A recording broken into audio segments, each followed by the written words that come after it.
This meeting is called to order, the June 21st Summer Solstice Meeting of the Montecito Planning Commission at 9:02 a.m. Would you all please join me in the Pledge of Allegiance? I pledge allegiance to the flag of the United States of America and to the republic for which it stands, one nation, under God, indivisible, with liberty and justice for all. Thank you. Mr. Villalobos, would you please make the TV coverage announcement? Thank you, Madam Chair, and good morning to the Commission. Montecito Planning Commission hearings are televised live on County of Santa Barbara Television, CSB TV Channel 20, at 9 a.m. in the South Coast, Lompoc, San Ynez Valley, Santa Maria, and Orchid areas. Rebroadcast of Montecito Planning Commission hearings are on Fridays at 5 p.m. on CSB TV Channel 20. Today's hearing will also be streamed live on CSB TV's website and will be available for download in a day or two on their website, as well as the county's YouTube site. Now for the roll call. Commissioner Newman. Present. Commissioner Brown. Here. Commissioner Senauer. Here. Commissioner Idelson. Here. And Chair Keller. Here. Thank you. May we please have the agenda status report? Yes. Good morning, Madam Chair, members of the Commission. This morning, we have one permit item on the Myers dwelling variance, as well as Planning Commission retreat, and we're ready to move forward with both those items. Turning to the projection report. Thank you. So, as you can see, we do not have anything projected for your commission in July, on July 19th, and Commissioner Keller is planning to be absent that day.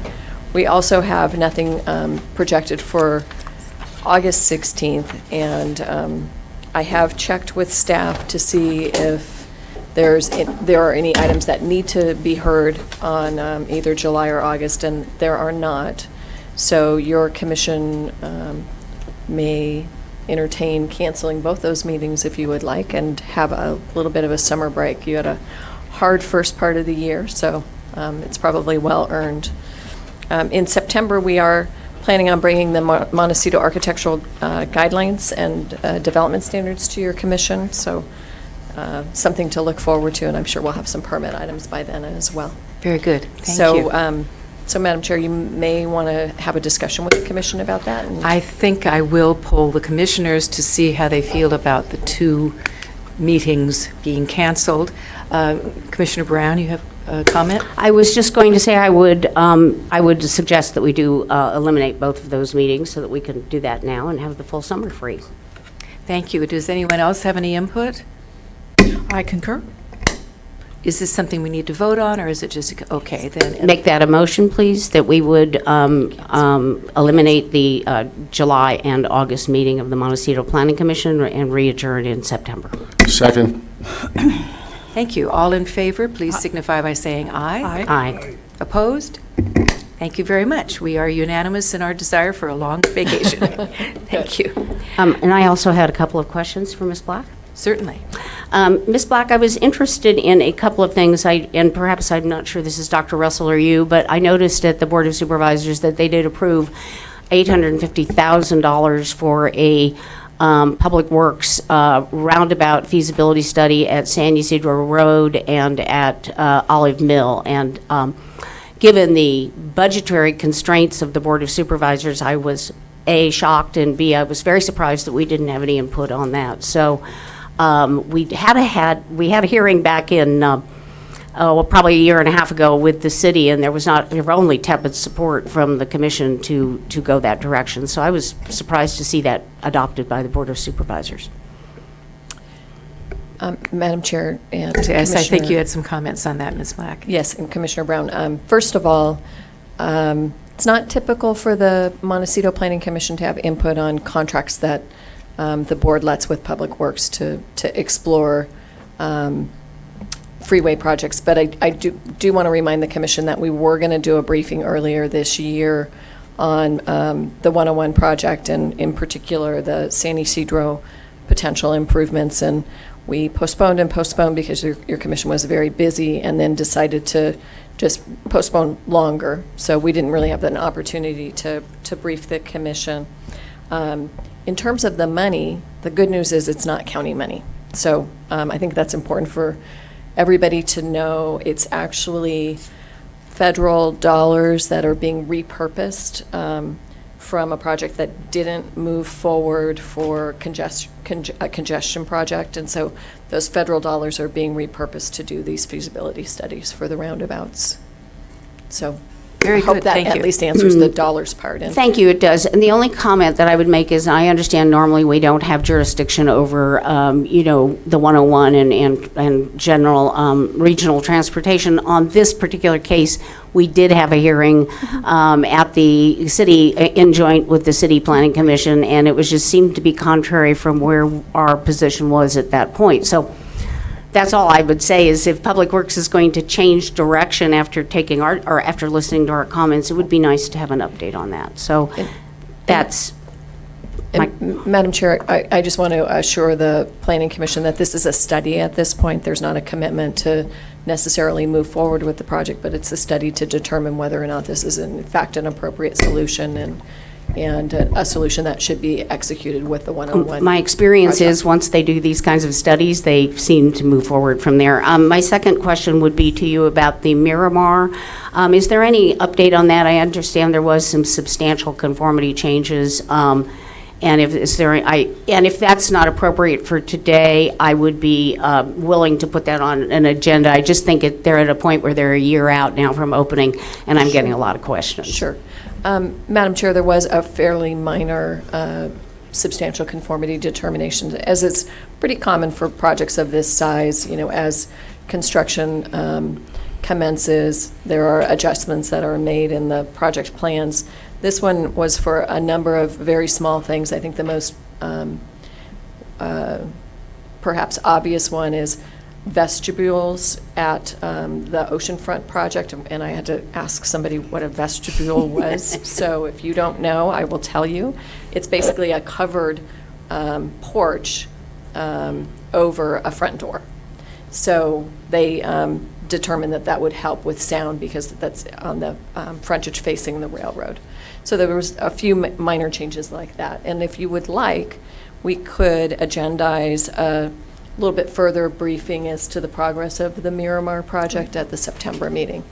I would like to do that, Madam Chair. I'm the last holdout of the Miramar approval. I realized this morning I'm the only one, I'm the last one standing. So, and to that end, I did notice that one of the things that they did change was a pullout for the, on the Jameson Lane area, and that was something that we had really wanted to have, because we're local, and a lot of people in Public Works maybe don't live in Montecito. We know that people who are going to use that hotel are going to want to go back to Montecito, and now I'm afraid it sounds like they may have to go straight toward onto the freeway without much room to pull out. So hopefully that didn't get eliminated, but we could maybe look at that in September. Great. And I understand we can't change it and all, but it'd be great to have an update and understand the logic behind some of the things that were done. My final comment, Chair, and then I'm done, is I noticed today, and I have planned accordingly, that the retreat is scheduled for 2 hours, and I'm hoping that is approximately what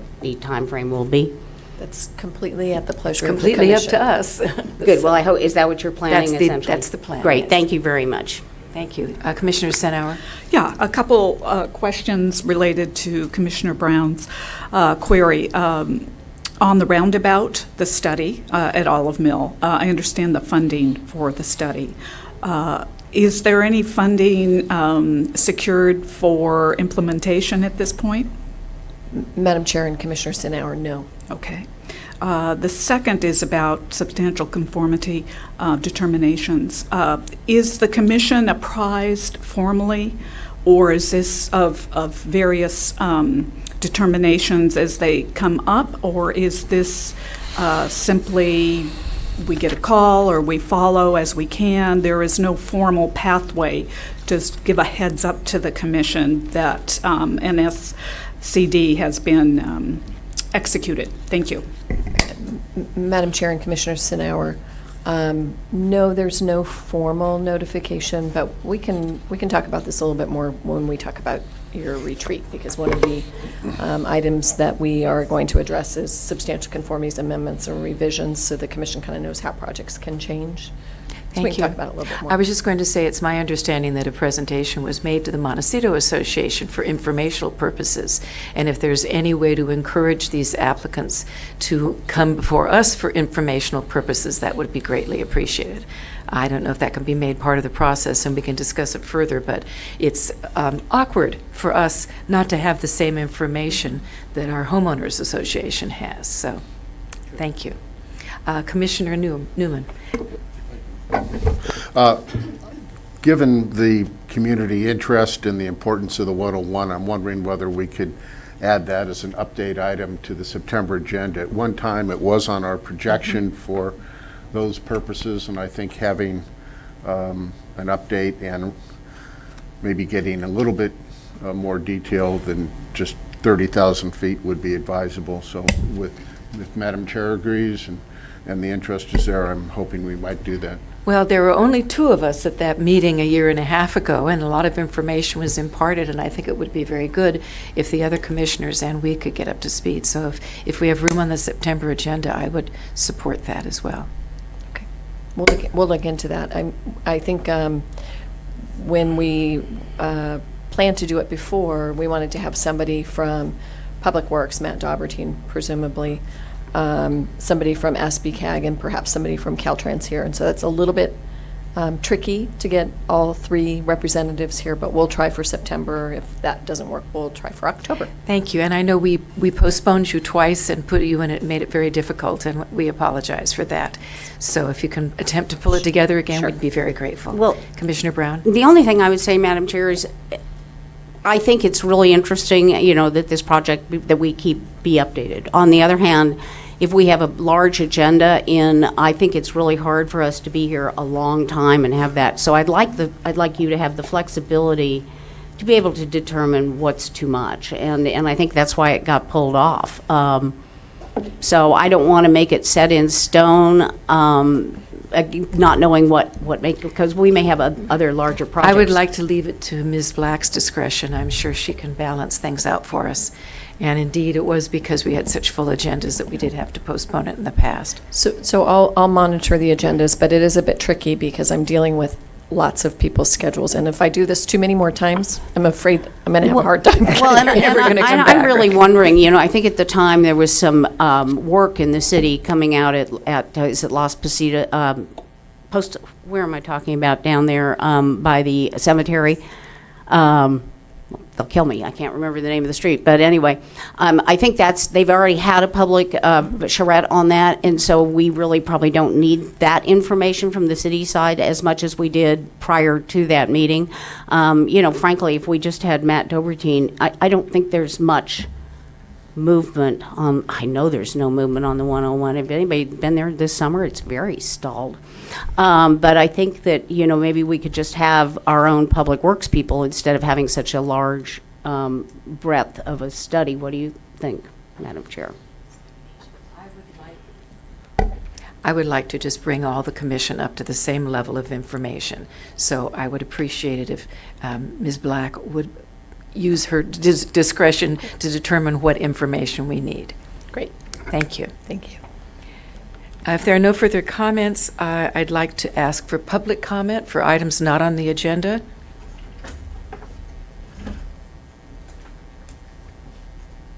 And we appear to have one speaker slip. Thank you. And this would be from Ms. Spangler Adams.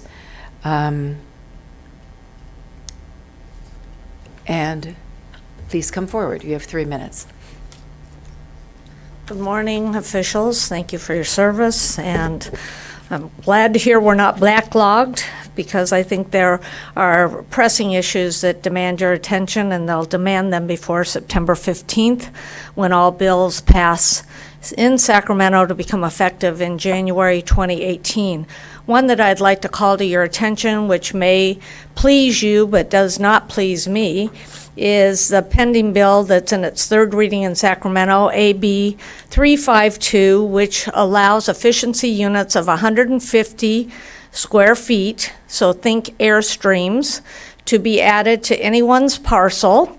And the law, as of this morning, has no opposition from any homeowners group, community, municipality, special district. And the ordinance, or the state law, which will become a mandate under 352, says a city, county, or city shall not do any of the following. You cannot require a unit to be more than, an efficiency unit more than 150 square feet. You shall not dictate that it can be limited to any number of occupants. It can have a minimum of 2 occupants in the efficiency unit. And you cannot limit how many of these are built within areas of public, within 1 mile of public transportation. So since most of Montecito on Olive Mill Road, San Ysidro Road are within 1 mile of transportation, I just ask you to please think Airstreams. Think about the integrity of the Montecito plan. Think about what's on your agenda for September with your architectural design criteria, because no matter what you do, Sacramento can pull the rug out right from under you. And it looks like they're being very aggressive. I personally view it as overreach from Sacramento, taking away all local control of our communities. So I wanted to call that to your attention. I ask you to write to Representative Santiago and to Senator Wiener, whatever your position is, but this is due to pass by September 15th. It will become law January 2018. Thank you. Thank you very much. There being no questions and no further public comment, I'd like to move on to the informational reports. Commissioner Newman, do you have anything to report? I attended the Montecito Association Land Use Committee on June 6th. Thank you. Commissioner Brown? I have nothing to report that I attended, but I wanted to congratulate the Montecito Fire District on their 100th birthday for June 2017. We'll have them 100 years in service in Montecito, and they sent out a nice little flyer, and it shows the 9 very brave and stellar fire chiefs that we've had, and I thank them personally for their protection of our lives and our property. Thank you. Thank you, Commissioner Brown. Commissioner Senauer? On June 6th, I attended the Montecito Association Land Use Committee meeting. On June 5th, I attended the Montecito Water District Strategic Planning Committee meeting. Also on the 12th, the Montecito Water District Operations Committee meeting. On June 7th, I attended the California State Lands Committee informational meeting in Carpinteria regarding the capping of the Becker well and various other wells in that area. On June 15th, also a town meeting of the state California State Lands Committee, a town hall meeting really on platform Holly and quit claims to the state from Veneco. And I would just like to give a heads up today. There is a dedication today for the Gaviota Coast Scenic Highway, and that is going to be spectacular. That was a long time coming, and there will be actual signage along the Gaviota Coast. Thank you. Thank you, Commissioner Senauer. Commissioner, I attended the Land Use Committee meeting on the 6th. thank you very much. I have no meetings to report, but I also would like to congratulate the fire district, since I feel very close to them. And since there doesn't seem to be anybody here from the Montecito Association, I would like to encourage everyone to attend the Village Fourth on the 4th of July, which involves, prior to that, a fabulous pancake breakfast served by the firemen of our fire district. It's always a wonderful event. Also, in regard to the Gaviota Coast, this evening actually, there is a fundraising event by the Santa Barbara County Trails Council to raise money to preserve the Gaviota Coast. And I'm very, very pleased to see there's so much attention being brought to this beautiful scenic part of our county. Thank you. Moving on to the minutes, we have two sets of minutes to approve. The hearing of May 10th and of May 17th. So are there any comments or corrections to either set of minutes? Commissioner Newman. Madam Chair, on page 3 of the minutes of May 17th, item 2, my name is misspelled.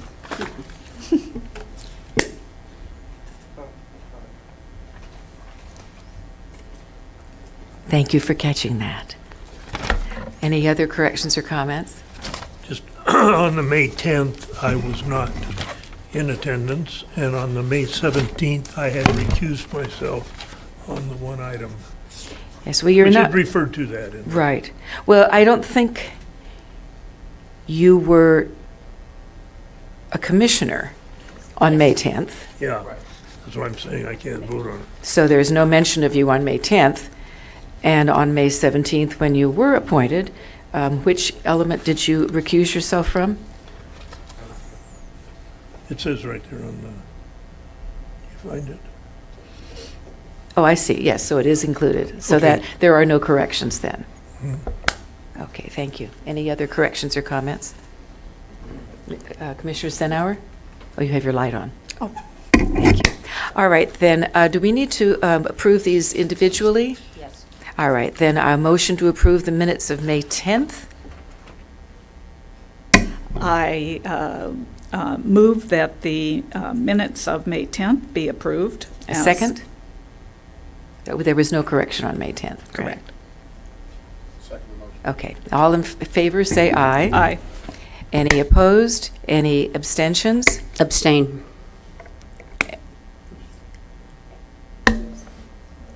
Right, Commissioner Brown and Commissioner Idelson abstain from the minutes of May 10th.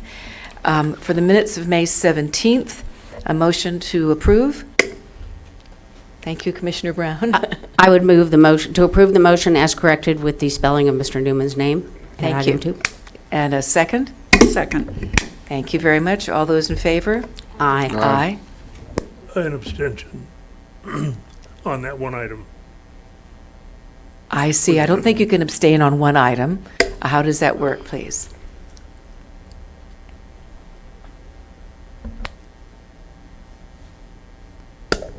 So, Chair and Commissioners, typically when you take actions on the minutes, you either approve the minutes as a whole or you vote not to approve the minutes as a whole or abstain as a whole. So I'd recommend that you either choose to approve the minutes as a whole or abstain as a whole and not piecemeal the items in the minutes. That's my recommendation.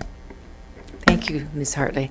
So Commissioner Idelson, what would you like to do? Abstain. You'll abstain. So we have 4 ayes and 1 abstention. Thank you very much.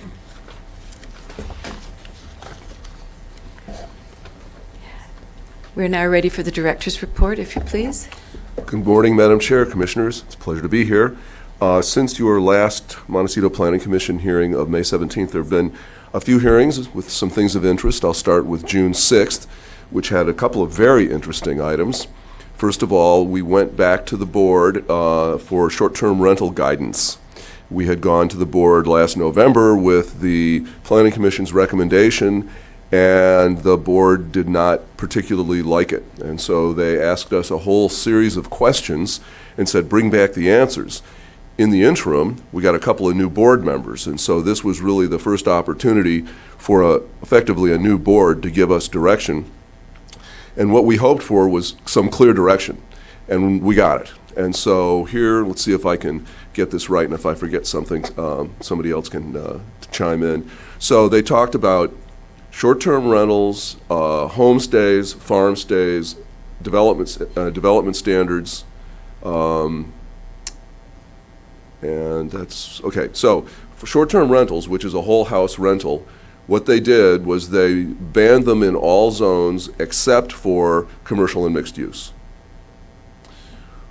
Homestays, which is the rental of a room or rooms in a house that is either occupied by the owner or some other long-term tenant, They allowed those in, and granted, this was just direction, so they didn't, no decisions were made, this was just direction.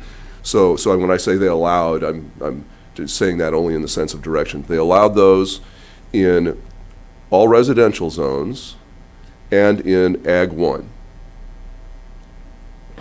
Farm stays, which we have already defined in the Gaviota plan, so it's basically the same thing, they allowed those in Ag 2.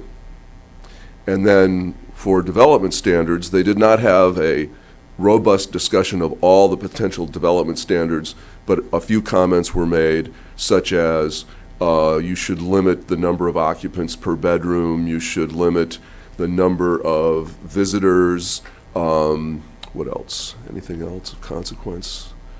Not that I'm thinking. So that was basically the direction that we were given, and then we're going to, oh, I remember, and then this is very important for Montecito. They, in the coastal zone, understanding that the Coastal Commission has made it quite clear that we cannot ban them, they asked us to investigate some sort of a overlay where there was a long-term, as in decades long-term, evidence of historic use of an area for short-term rentals, and I'm sure that you all can think of the area that would be that area in Montecito down by the Miramar.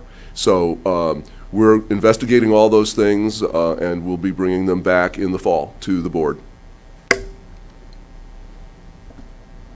Thank you. Commissioner Brown? Yes, can I ask you about that one item? I've actually gotten a number of phone calls, particularly about that last item, the overlay, which people who live, the question is to, where do the property, how's that going to be equalized? So if someone lives near the Biltmore, is that going to be, are they going to have that right?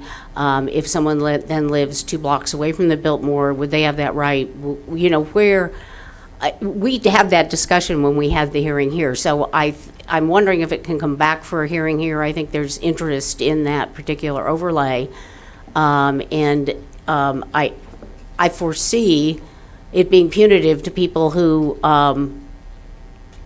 may not have had a chance to speak to it. So Commissioner Brown, through the chair, this is clearly going to be one of the most difficult tasks in front of us. Mm-hmm. But as far as coming back here for a hearing, this is now within the jurisdiction of the Board of Supervisors. So should they want to do something like that, they could, but short of that, we won't be coming back for a formal hearing here.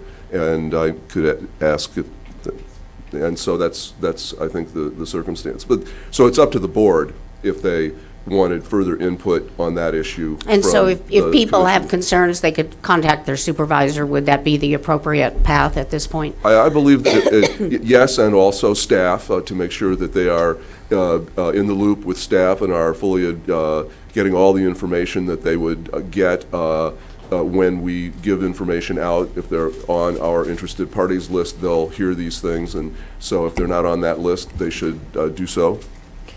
And would you ever consider that overlay to be the entire coastal zone?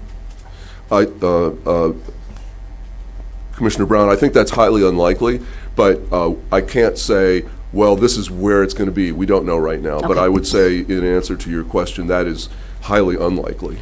So, Madam Chair, just to add a little bit, the board asked us to investigate areas that had been historically used for short-term rentals. So I don't think they're asking us to look at areas around existing hotels or anything particularly like that. It's really areas that have been historically, and one supervisor said, when she said historic, she meant decades. So this isn't, 5 years of historic use as a short-term rental. They're looking at something that was much longer, pre-internet kind of areas. Well, it's certainly convoluted, because I guess if someone was renting a short term, that would have been a violation of the zoning law, would it not have? I don't believe Wouldn't that have been a commercial use? I don't believe that's the way we've been interpreting short-term rentals, so, All right. No. All right, good. Well, it'll be interesting to see how I hope there'll be plenty of opportunity to get that out to the public before the board meets, and so they'll have plenty of time for public comment. And we can keep the commission apprised of what's going on, no problem. That'd be great. And there's one more thing, too, that I should mention, and that is that it is likely, given that a lot of the existing short-term rentals are contracted out well into the future, we're probably going to recommend to the board that they make the effective date of the ordinance, the operational date of the ordinance, the end of the summer season of next year, so that we don't cause havoc with people's contracts that they've already signed. Thank you. Commissioner Stenhour? That was, I reviewed the tape, and that's the September 18th, something like that, of 18 was, I mean, somewhere in September of 18 before it's actually implemented. Was that my understanding? And as far as information and outreach regarding your process and your decisions regarding overlay, et cetera, what time frame are you thinking? And as far as the BOS, when are they going to actually be making deliberations and decisions on this? Commissioner Stenhour, through the chair, I think we plan to go to the board October-ish. Very good, thank you. Please continue. Okay, also on the 6th was guidance regarding hoop structures. Hoop structures currently up to 20 feet do not require a building permit, but we had been given direction in last year's work program to also address exemptions from zoning permits for hoop structures. And so at the budget workshops, there was a suggestion made by one supervisor that if you look at state law, if you look at the tax code considers hoop structures and other kinds of agricultural structures to be equipment, farm equipment, from the perspective of the tax code, which is different than the land use code. But because of that, they asked us to look into the possibility that we could simply exempt them from zoning permits on that basis, because they're considered to be farm equipment in the state tax code. So we developed a series of options, 1 to 5.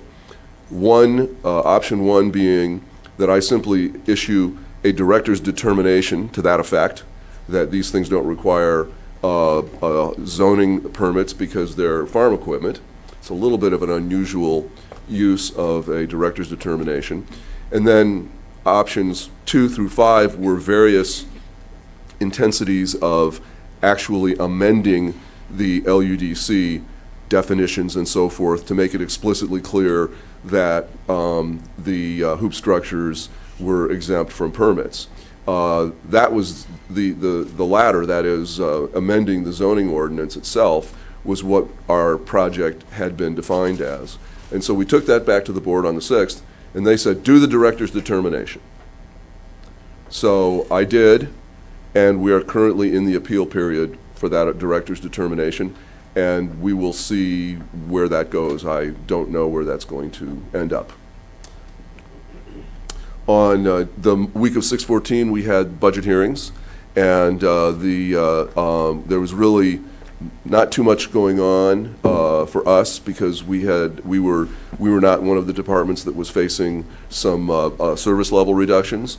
And one of the reasons that was the case was that we actually, on our permitting, we raised our fees to cover our costs, and also, to the extent possible, we removed the general fund subsidy that has for many years been paying for some of our permit processing costs.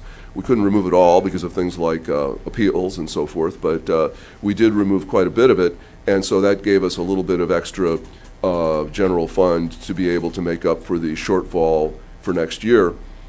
But it also gave us a lot more general fund than that was theoretically, at least according to the models, that a portion, they had already given us our allocation for next year, and so basically by raising our fees and taking the general fund piece out of the permitting fees, it sort of freed it up, basically said, okay, here's some general fund that we're not going to use for permitting that can be used elsewhere. And the budget director called us in one day and said, hey, we're facing a lot of problems here. We want we want to reduce your allocation for next year by the amount that you're not going to need. And we came up with $1 million. So that $1 million then was repurposed and used to address service level reductions and contingencies in other areas of the county. On the 20th, we just yesterday, we had a public convenience and necessity determination for packaged liquor in Casmalia, a couple of emergency permit reports from Isla Vista, the cannabis contract, the contract to do the EIR for the cannabis ordinance was approved. A lot of discussion about that. And we had a set hearing for a tract map in the Santa Ynez Valley, the Rancho Laguna tract map, and that was interesting because it was denied at the Planning Commission and appealed by the applicants. And the MAP Act says you got 30 days to get the hearing, which is that's a stretch to get to the board in 30 days. And so we had to do the set hearing yesterday for the 11th, and then on the 11th, they can open the hearing and then continue it again because it's really, we need more time to get ready for that appeal. And then two other important things yesterday. The transitional housing piece program that you heard was approved by the board, and that's good. I'll comment on an example of transitional housing, and that is the Pescadero Loft in Isla Vista. This is exactly the kind of project that this transitional housing is supporting.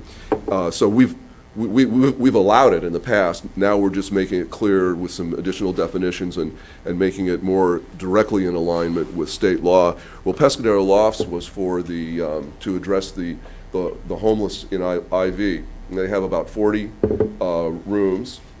And I was talking to John Polanski the other day, and I asked him, how's it going? How is that Pescadero Lofts going? It's been in operation now for about 3 years. It's been fabulous. It's tremendous. I mean, the people are off the streets that have been on the streets 15, 20, 30 years. Everything's working. They've had only 5 evictions in the 3 years that they've been there. And also, the community has embraced the operation. It's right next to a sorority, and the sorority was really concerned and when this thing was going in, and there were lots of meetings with the sorority and the parents of the sorority. Now members of the sorority are volunteering at the place. So it's really become an integral part of the community and has addressed in an extremely significant way the long-term homeless issue of Isla Vista. So it's all good. And then finally, CREF. And what they did, I'll just quickly sort of talk about the projects that they approved so that you have an idea. We had limited amount of money this year because with the pipeline out of order, the Point Arguello platforms and the Santa Ynez unit platforms, the Exxon platforms, they're not pumping. And so they're still there, and so you still get CREF money from them, but not nearly as much as you would if they were pumping oil because there's no possible danger of a spill. And also, when the pipeline from the Point Arguello platforms was approved, it goes across Hollister Ranch. And the Coastal Commission added a condition that said you take the first $1 million from the Point Arguello platforms of CREF payments and you put that away in a lockbox somewhere so that when we someday have a public a project for public access on Hollister Ranch, it can be used for that. Well, we've never done that. We decided that the likelihood of that was so remote at the time that we'd rather spend the money, give the board the money to spend on projects that would actually take place. Well, that was many years ago, and wisdom is that it's time to do that, and so that further reduces some of the money that they can spend. So this year, there are a couple acquisitions. May I just interrupt you and Yes. ask for a clarification? I forget what the acronym CREF stands for. Coastal Resource Enhancement Fund. And it was a mitigation measure, basically. I knew that, but Okay. I wanted to have the other. So the Carpinteria Bluffs 3 acquisition that you've heard so much about, they get $145,000. Mathilda Drive acquisition, which is a lot in Goleta, I believe, that get $10,700. And then for, those were the two acquisitions. And then for the various general allocations for projects, marine mammal public awareness, $16,000. Santa Claus Lane street engineering, $10,000. We're very close to having complete design. So we want to get there, because once you have once you have the 100% design, then you're eligible for actual grants to implement the project that you wouldn't be until you're actually done with the design. So we're hopeful that that is going to be. Marine-themed interpretive signs that are down on the wharf that you may have seen that are very old and now getting all rusted, $10,000 for those. A history of oil exhibit, in going way back, including the Chumash, $10,000. Barone Ranch trail realignment, $20,000. A couple of fish passages to removing barriers for steelhead. The Gaviota Creek Fish Passage for $10,000. The Davy Brown Creek Fish Passage, which is in a similar location, for $20,000. And then the Discovery Museum in Santa Maria, they have marine-themed exhibits, and they were given $25,000. So that's what I have to report today, and if you have any questions, I'm happy to respond. May I just ask, so this is for this coming year, this is for a one-year period, this money being allocated? Yes, this is from the current, yes, that's correct, you were correct. And the total sum they allocated was? $155,000 for acquisition and $121,000 for general allocation. Great, thank you. Commissioner Brown?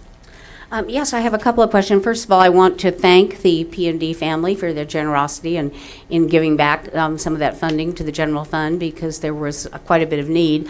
That said, I hope you didn't get too strict with your enforcement dollars, because that remains a problem that I hear about almost on a weekly basis of people looking for P&D and for reinforcement. And the second question I have, which you didn't bring up, and it probably actually goes back to Ms. Black, is the permits for ADUs. I'm wondering what the volume of that is to date, if you're seeing much volume. I was hearing from sanitary, they're seeing quite a large volume, so I'm wondering what might be happening with the county permit process. Commissioner Brown, I don't have some, but I don't have a number that I can quote you. I don't know if anyone else can add anything. I think Jeff is looking it up. So we'll. Thank you. We could Be able to move on report a and bit. get back to that, but thank Sure. you again for that. That's always an interesting report. Thank you, Dr. Russell. Thank you. Commissioner Stenauer? Dr. Russell, could you give an update on Tehigua's landfill and what's going on there with the mapping, coastal zone and all for the county? Does that go before BOS, or what is the approach and pathway to this? Commissioner Stenauer, through the chair, we are currently, we've received an application from Public Works for a general plan amendment to move a parcel boundary and relocate one of the buildings in the previously approved project that turned out to be partly in the coastal zone due to a mapping error. And so we're doing that now. Our application is in. We have a very aggressive schedule that takes us through the Planning Commission and to the Board of Supervisors. We're targeting September 12th. So the changes to the project that need to be made in order to make the project completely outside of the coastal zone, those are in process and will be before the board on the 12th of September. Thank you. Thank you. There being no further questions, or I guess you have an update for us, please? Madam Chair, members of the commission, I just want to respond to the question in regards to ADUs. As far as the department receiving formal applications, I don't have that number. I don't think there's been many that have been submitted formally. However, I am in connection or contact with the Montecito Water District, and they've received approximately about 23 requests for service for ADUs. However, that hasn't been translated into applications submitted to our department as of yet. So that's the first step, and then they may or may not proceed on to a planning. That is the correct. Planning department. Thank you. You had a question again, Commissioner Brown? No, I was just going to say that that aligns fairly much with what the sanitary district had said, just in generalities, but it sounds like they're going through they're not quite here yet, ready for that step. Thank you. Commissioner Newman? And just a question, when do you anticipate, I know the topic of ADUs was considered by the Planning Commission last week. When will that be agendized at the board, if you know? August or September. I think we would all be interested in receiving that information, if that could be sent out by email. If we are in town, I think we might be interested in being present or monitoring it. And one more comment that I could make on that relates to that issue, as well as the comments that were made in public comment today. I've had an opportunity to be in Sacramento this year for supporting my AB 556 bill that Limon is carrying for us, and that's going pretty well. It goes to the Senate Government Committee on the 28th of June, and both Supervisor Williams and Supervisor Hartman will be there to support that, as well as some other bills. But the climate in Sacramento is very interesting, and whether you're talking about bail bonds or small ADUs or making affordable housing more by right and less discretionary, there seems to be a very strong feeling that people that don't have very much money are getting short shrift in the state, and whether it's housing or bail bonds, or the idea that if you raise fines, they're going to be misused against people who can't afford it. It's all part of this. It's all facets of the same issue, and it seems to be the issue of the day up there. And so all of these housing laws, which are taking local authority away, are a reflection of this concern: affordable housing, misuse of fines, basically things that would be, from their perspective, sort of injustices that they're trying to address. So so we are going to see more of these housing laws. There's no doubt. For example. Thank you. Commissioner Stenauer? Your reference to AB 556, I'm sorry, could you please? AB 556, right now, if someone has an illegal commercial event, we can fine them the princely sum of $100. And so AB 556 is an attempt for commercial events that are unpermitted to increase the amount of fines so that they can be something more than the smallest part of cost of doing business.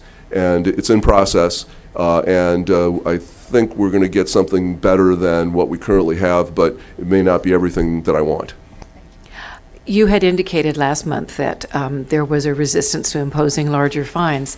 Is it helpful to define these very clearly as commercial events? I think there was a concern that there be family parties or large, personal gatherings that might fall under that same umbrella. So if it's defined as commercial, then that might escape the concern. Madam Chair, that is the only way that we will get anything through.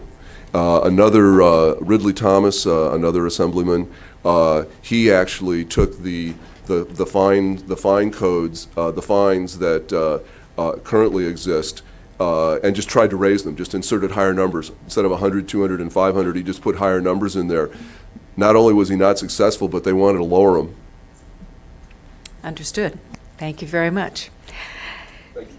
So moving on now to our standard agenda, I would appreciate it being read into the record, please.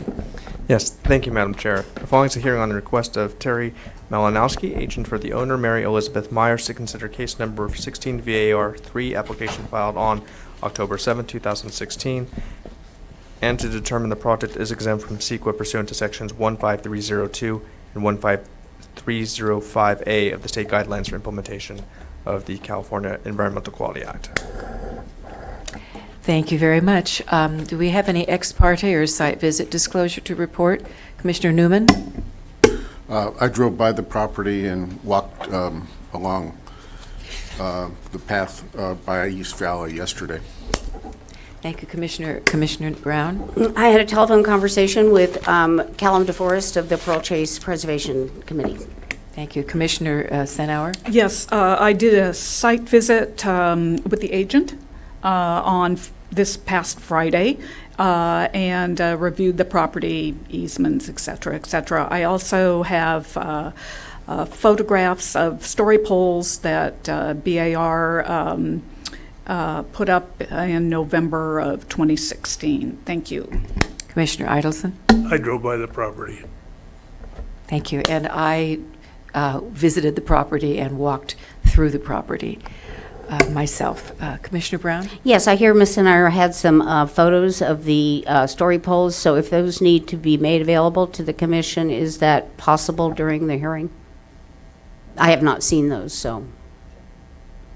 I can forward them. Okay. Thank Oh, you. very good. Thank you. Okay. Mr. Herron, could you please proceed then with your staff report? Yes, good morning, Madam Chair, members of the Commission. My name is Sean Herron, Planner and Development Review. And the project before you today is for a variance to allow reduced side setback and modified parking requirements.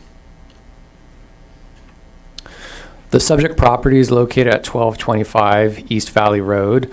So as you can see, you would come in on a access and parking easement from the adjacent property, and this is an interior lot.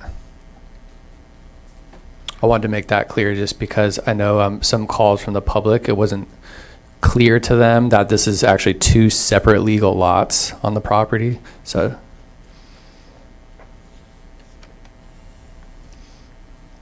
here's a closer view of the property with Montecito Creek shown in blue. A 752 gross square foot dwelling on the subject property was previously considered legal non-conforming as to setback and parking requirements since its original construction predated zoning requirements. The dwelling is no longer considered legal non-conforming due to the fact that the property owner partially demolished the structure and started reconstruction of the dwelling without permits. Staff has determined that the dwelling has lost any potential historic value as a result of the unpermitted demolition work that occurred in 2014. The project before you right now is fairly narrow in scope. It's for a variance to allow reduced side setbacks on the western and southern sides of the lot for the reconstruction of an existing single-family dwelling on an interior lot. As you can see here, here is the existing footprint of the building, and the new footprint will match it. And there's this portion here that intrudes into the southern and western setbacks. The project is also to authorize two existing uncovered parking spaces within a parking easement on the adjacent lot. Sufficient parking to serve the single-family dwelling. Typically in Montecito, there's a minimum of two covered parking spaces on the subject property. The reconstructed structure would have the same building footprint as the previous structure, which was partially demolished. As I previously said, on the western side, the structure would be located approximately 16 inches from the property line at the closest point, as opposed to a standard 6'7" setback. On the southern side, the structure would be located approximately 18 inches from the property line at the closest point, as opposed to a standard 5-foot setback. Mr. Herron, is there any way with a pointer for you to indicate those points? So this is the southern side of the property, and the closest point here would be about 18 inches. And then here on the western side, the closest point would be about 16 inches from the property line. Thank you.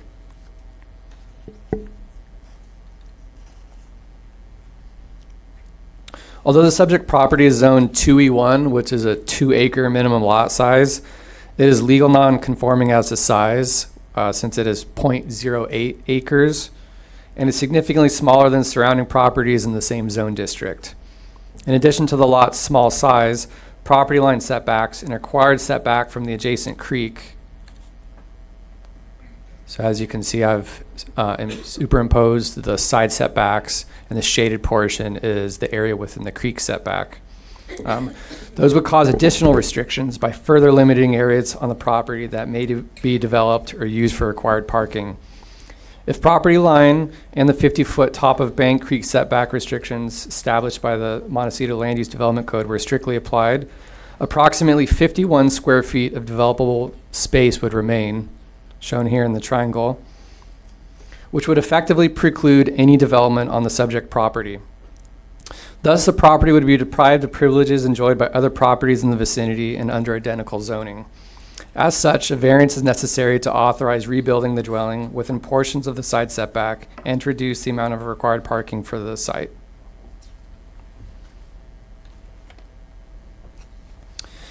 As proposed, the variance is required for setbacks and parking, in addition to development proposed under the associated land use permit, can be found exempt from environmental review based on sections 15302 and 15305A of the California Environmental Quality Act guidelines. Section 15302, which is for replacement or reconstruction, exempts replacement or reconstruction of existing structures, facilities where the new structure would be located on the same site as the structure replaced and will have substantially the same purpose and capacity. Section 15305A, which is minor alterations in the land use limitations, exempts minor setback variances not resulting in the creation of any new parcels.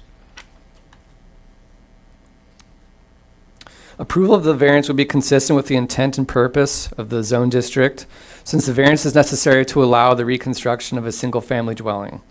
As previously discussed, the granting of the variance would allow setbacks on the south and west sides of the property to vary from the standard 2E1 zone district requirements.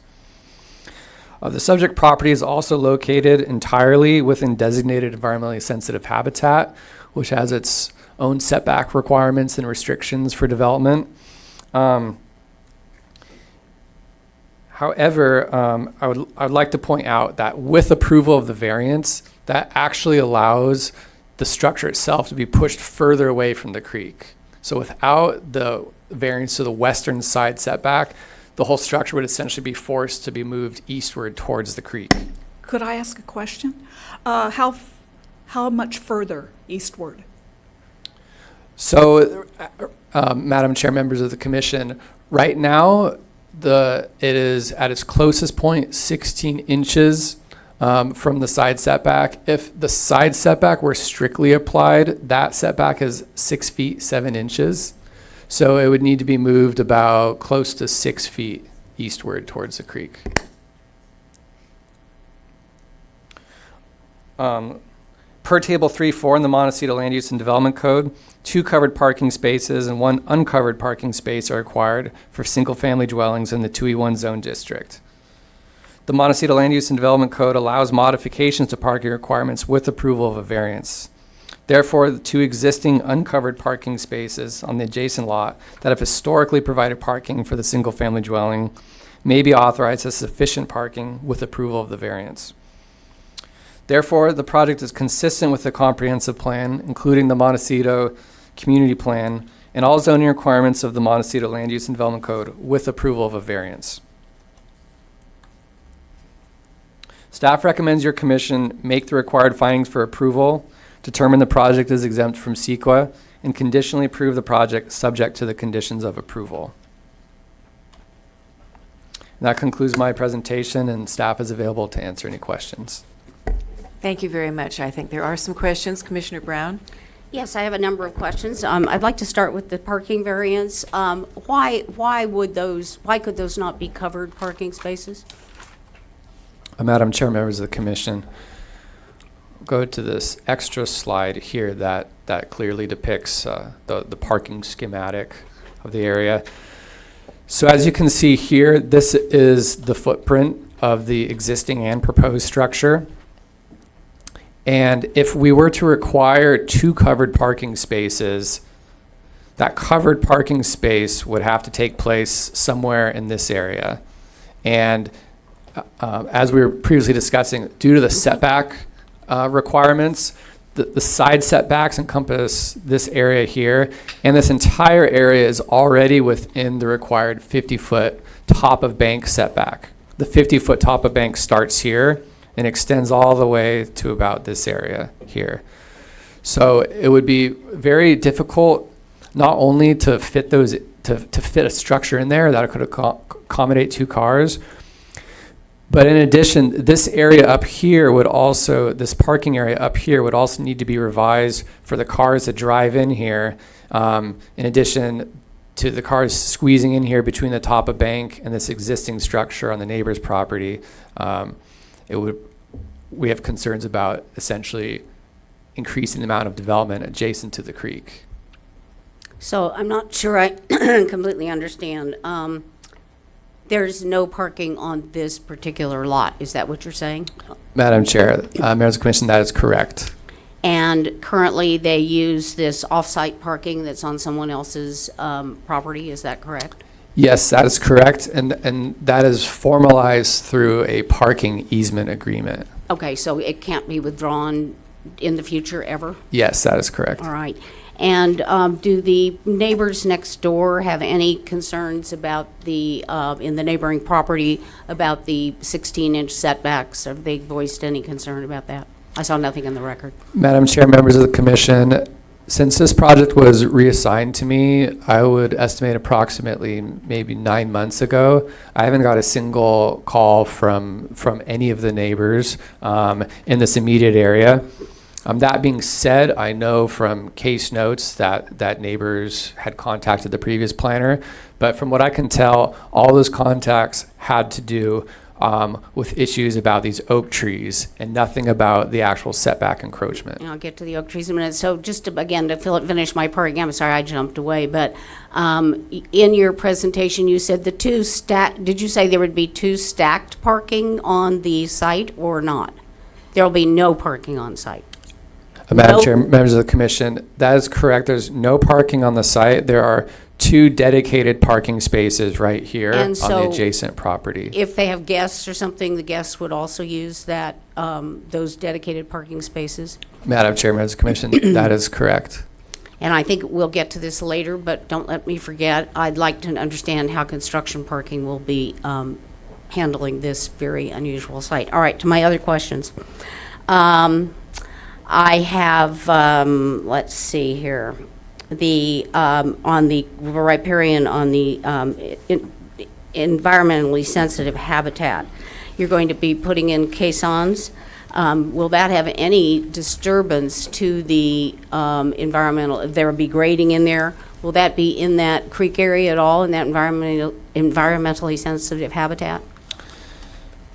Madam Chair, members of the commission, the proposed caissons would be located entirely immediately under the footprint of the house. I understand So- that, but they have to get there.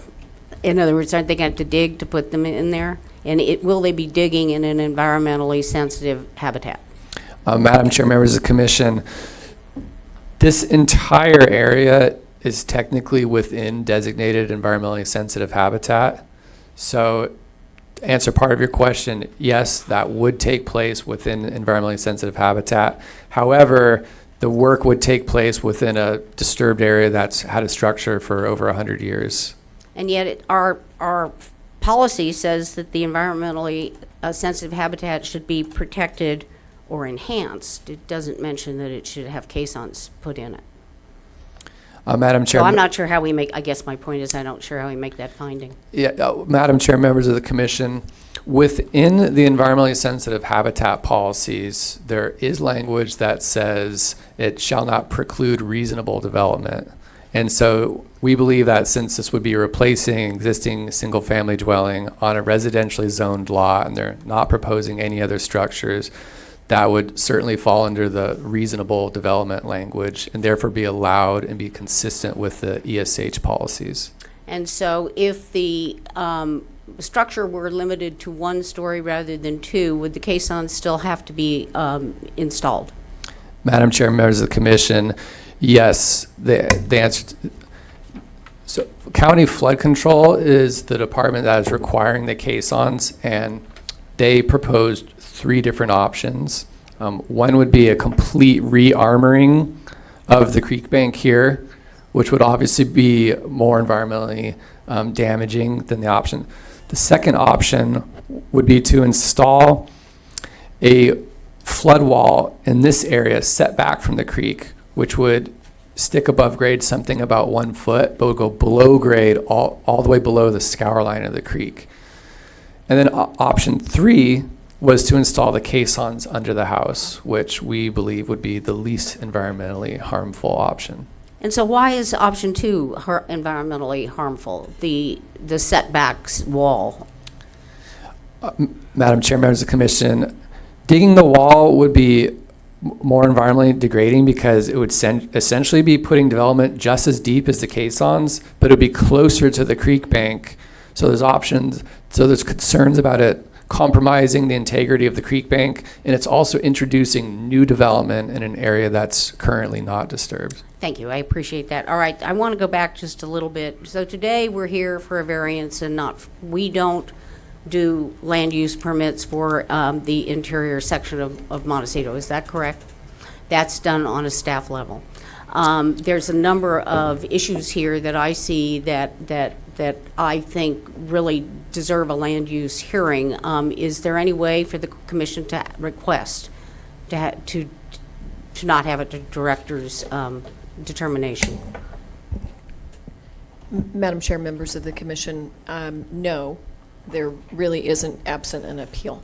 But we do approve the project today as part of our findings. Is Just that the variance.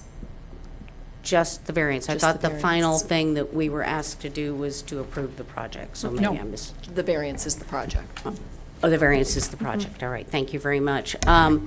So, but we do have to make the CEQA findings, is that correct? Madam Chair and Commissioner Brown, for the variance, yes. For the variance. Okay, well, I'll get to that in a moment. All right, so my next question is on the, could you tell me about the .08 lot size? Could you translate that into, is that an eighth of an acre, a 16th of an acre? Could you, I wasn't doing very well at midnight math, and so. It's 8/100ths of an acre. Yeah, It's 8/100ths of an acre.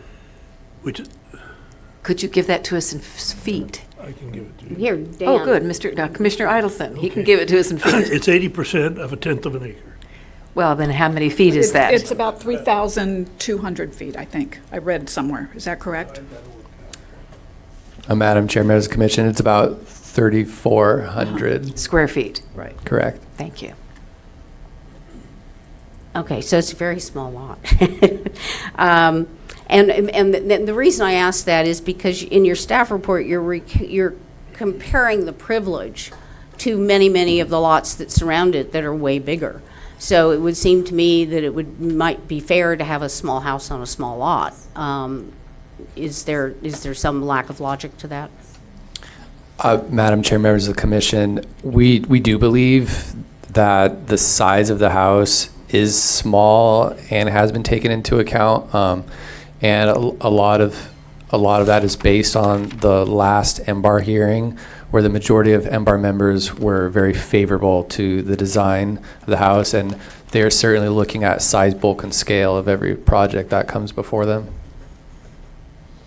And can we comment on that today? Is that part of anything that we can comment on? Is the scale of that house on that property? All right. I also, I think we have the flood thing. So, all right, my next question is about the, I did talk about the caissons and the biology and the parking. And so now my really largest comment is going to be on on your CEQA issues. And I did pass out, I'm going to ask council if they might help me through with this. I passed out a little piece of paper, which I didn't seem to get one of my own, which is not good. Here it is, I'm sorry. Actually, thank you very much. I appreciate that. Thank you.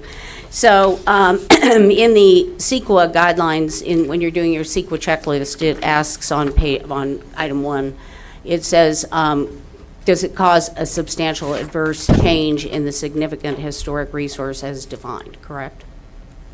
And you you didn't think it caused a substantial adverse effect because you don't think the property is historic. It's lost its historic designation. Is that correct? Madam Chair, members of the commission, that is correct, which is being based on the structure itself was mostly demolished in 2014. And if you look at in the staff report, in the attachments section, under the photos, the first 2 or 3 pages of the photos are some examples of the degree that the house was taken down to. And it's also worth mentioning, aside from the partial demolition in 2014, there's going to be a great deal more required, assumedly, to install these caissons. And the caissons is a big issue because But there is an alternative to that. So let's just park that for a moment. Thank you for that input. Let me go back here then to the categorical exemption. If we go to page 2, just for my colleagues here, I served on the Historic Landmark Commission, and we did often hear these CEQA challenges to the historic resource. So a categorical exemption, and this is where I'm going to get, and I'm sure, deep legal trouble trying to explain this, says that you do not have to have, a categorical exemption says that it won't have a significant effect on the environment. And according to CEQA, a historic resource is an environmental impact area. Is that correct? yes, that's Okay, correct. good. So then it goes on to say that the historic resource, a categorical exemption, shall not be used for a project that may cause a substantial adverse change in the significance of a historic resource. And as I said, you're saying it's not a historic resource because it's been damaged. We have, and then on the third page, just to get through so my colleagues are following where I'm going, it does say under 15064.5 that a historic resource that is not listed in the California Register of Historic Resources does not preclude a lead agency for determining that the resource is a historic resource according to the guidelines. So we have I believe someone has the leeway, I don't know if it's this body or someone else, to determine that it actually is a historic resource. And then it goes on to say a project with an effect may cause substantial, if it's demolished, destructed, or relocated. Clearly, this is, I think, is the baseline that you look at for determining a historic resource prior to the demolition. I believe it may be. Madam Chair, I think the baseline is the condition in effect at the time that the application is being reviewed. So the project was already partially demolished prior to the application. So we're looking at the situation that exists now, not that existed before the applicant demolished the structure. Council, do you concur with that? So, Chair and Commissioners, that's correct. And I'd also like to point out that, as you did mention, CEQA guidelines do provide a series of definitions for historic resource, which include whether a resource has been landmarked or received other state recognition or registry with the California Register.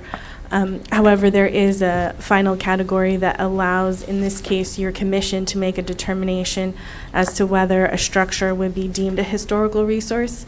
And to make that determination, the commission would need substantial evidence to support that determination. So that would need to be based on evidence that you receive at today's hearing as to whether or not you deem the structure to be of historical significance. If you do deem the structure to be of historical significance and thus a historic resource, then you would also turn to the question that you previously addressed that is found in the exceptions to the CEQA exemption that's proposed for your consideration as to whether or not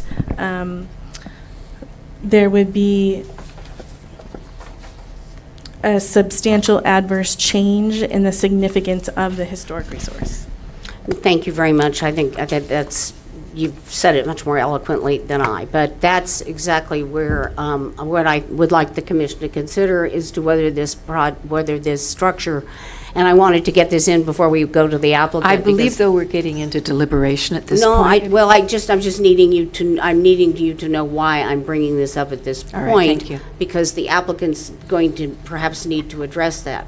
However, I would add in my comments that we had 2 historic reports that were delivered to us yesterday, somewhat conflicting.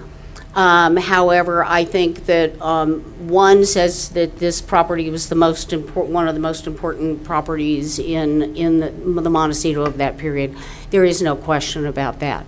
The Spanish Town. If we may please move on to other commissioners' questions Well, of we staff, can. unless you have finished. No, I'm not even close to finished. Well, let's just take a break, and maybe we'll go to Commissioner Senauer, who's had her Can light I on. finish my point on this? Because I think you're going to want to go to the applicant. I just would like to avoid getting into discussion and deliberation at this time. We are in questions for the staff.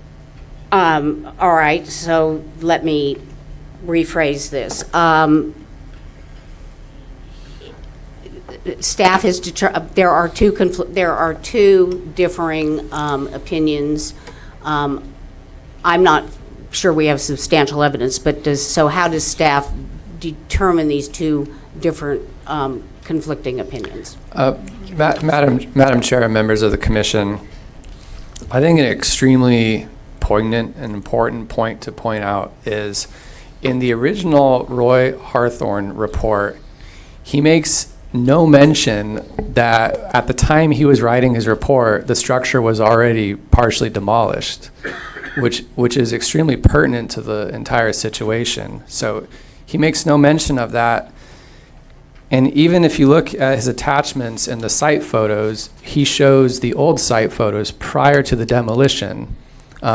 So staff isn't even sure if he actually even went out to the site and evaluated it. And the entire reason the variance is required is because of this partial demolition that made him lose their non-conforming status. So those are some of our issues with his report. And then, Now, if I may, and go to the report that we had, the peer review, the post-Hazeltine report does go through and make reference to the different CEQA requirements about whether it would fall under potentially historically significant structure, property or not. And there's different excerpts, but if I may, just one important excerpt to read. It's on page 9. It says, because historic building material had been replaced before the Roy Harthorne study was prepared, the house did not retain requisite level of integrity to be eligible for listing at the local and state level, nor would it appear to have been a qualified historic resource for the purposes of the California Historic Building Code because it lacks sufficient integrity to become a designated historic resource. So as I said, that's one excerpt, and of course staff was taking both reports into account as a whole, but those are some of the main points that I wanted to bring up before your commission. and thank you. And did staff consider the on page 11 of Miss Dr. Post's report? She mentions the potential rehabilitation that would then bring the structure back up to a place where it could be designated as in the historic. As a historic site. On page 11 of the Dr. Post report. Implementation of the following revisions to the architecture's plans could restore the building integrity, design, feel, association, which would allow the building to convey its long-term association with Old Spanish Town. And then she goes on to say then it could be added, it could then be deemed historic. So did staff consider that? Did the MBAR consider that? Madam Chair, members of the commission, I can't fully speak to all the details since that was under the purview of a different planner at the time, but I do not believe that staff was pursuing that path. As staff, I'm assuming, viewed these as recommendations, but the main point that staff was concerned with was was the structure historic or not? So if that's an option, is that an option that we can address during the variance consideration? In order to mitigate the CEQA findings?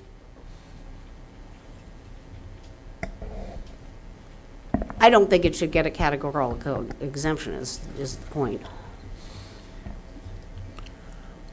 All right, well, I'll let you muddle that through when maybe you could address this question that came from the Montecito Association that said during the MBAR hearings, they were under the impression there would be no removal of oak trees.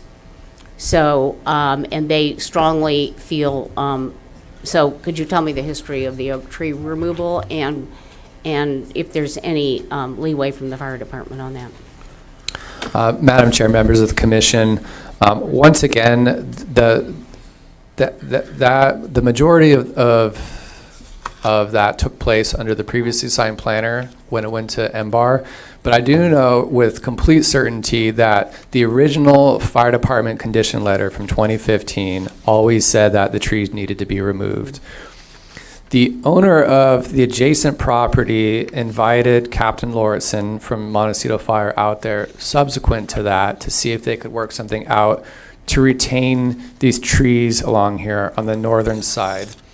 And Captain Lauritsen later determined and confirmed with me in person about a month ago, immediately before docking the staff report, that nothing has changed and the trees need to be removed. Now, there's a couple important issues. First is this access isn't just, the removal of these trees isn't just associated with building a new house here. The access point is to serve this house, this residence here. There's a bridge here, and then this accesses two other interior lots over here. So this is an extremely important access way. And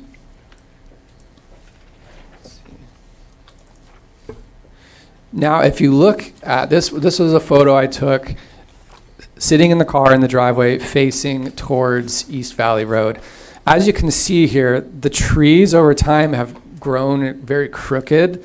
And as you can imagine, how fire would feel coming in here and something like a fire truck with these trees here, which completely don't make their clearance requirements. And so it seems to be completely infeasible to maintain those trees how they are due to the safety hazard that they pose. And did they look at limbing up? I know sometimes they do that on those tight corridors in Montecito. Madam Chairman of the Commission, yes, they did consider that, and I think they actually did limb it up partially in these areas, but the fact still remains that the trunk themselves are leaning over into the access easement and need to be removed. And I just wanted to draw our attention to the vicinity map that you gave because I wasn't aware of the two other interior properties. So that bridge and that easement is the only access to those other two interior properties, correct? Yes, that's correct. So as you can see here, the easement comes in along here, and this is the parking area. And then there's an interior lot here and here, which is accessed through a bridge across Montecito Creek. And so but it is correct that the Montecito Association letter is correct that there's no reference to the oak tree removal in the MBAR. They were not aware of that fact. Is that correct? Madam Chairman of the Commission, I'm not aware of what the previous planner brought up there, but there's nothing in the minutes. But so. this does need to return for further BAR prior to issuance of the land use permit. So MBAR certainly will be aware of the oak trees if they're not already aware. Thank you, Madam Commissioner. I'm done. Thank you, Commissioner Brown. I think Commissioner Senauer had her light on first. Yeah, some questions for staff, please. I've listened to all the MBAR audios, which takes discipline and tenacity. At the last MBAR meeting on the 7th of November 2016, there was, you can't understand who brought it up, nobody's identified. But there was reference that a variance would be required for a second story. And we do have variances here that we're considering, but I see nothing about a variance for the second story. Were they incorrect? Is this a ground to sky sort of issue? If you could please give us some information regarding that. Madam Chair, members of the commission, the height of the structure itself with the second story is still well below the height limit. I understand. And the variance itself is essentially from the ground up to the sky. So it doesn't matter if it's a one-story or a two-story building. It's the same variance. So it sounds to me like what they were discussing about was possibly just some confusion, but there's no variance required for the second story. They were talking about a cantilever. If they went with that, would that be a variance consideration? Madam Chair, members of the commission, if the cantilever extended further than the ground floor, then yes, the variance would need to encompass that and move the setbacks even more. So they would come back, it would come back to us if the cantilever was, I'm just confused as to the variance in the air. Yeah. Madam Chair, members of the commission, I think the fact that they are already only 16 inches from one side and 18 from the other makes it very infeasible that they would come back with a cantilever. But that being said, if they did want to make those changes, then yes, it would require further review. And this variance would not cover that. Okay, that was clarification. On CEQA, I have questions about an increase in intensity of use, which it appears probably would follow construction, demolition, et cetera, 2 stories versus 1. And the other question I have is, no other new development is proposed other than the structure before us with the variances, and no ground disturbance would occur outside the existing building footprint. Is that true? There is no ground disturbance on the parameters of the pad, of the footprint. Absolutely none. Madam Chair, members of the commission, of course there could be minor temporary ground disturbance from construction vehicles moving back and forth, but there's expected to be no grading beyond the building envelope or no additional permanent impacts whatsoever. That's what's anticipated. Yes. Okay. Question about the caissons.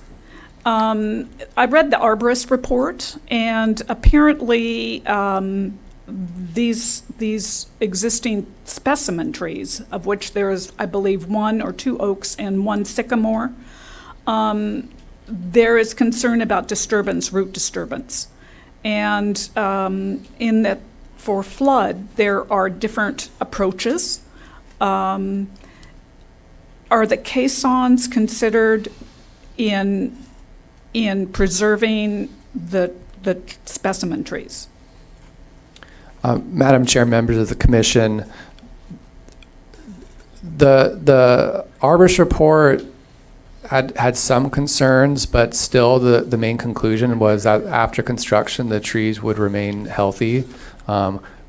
We always apply a standard condition if there's any potential for impacts that say, if trees unexpectedly die or are impacted, then you must mitigate for those trees.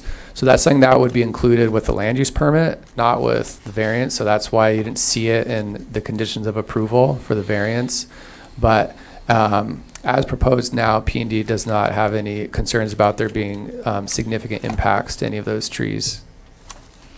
Regarding the historical resources and their reports, I too cite page 11 of the post-Hazeltine Associates report.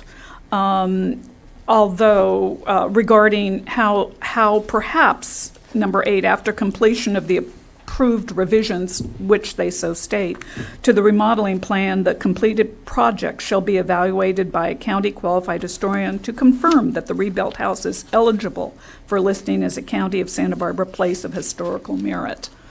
I understand we are not MBAR, and we're not dealing with the structure, we're only dealing with the variance.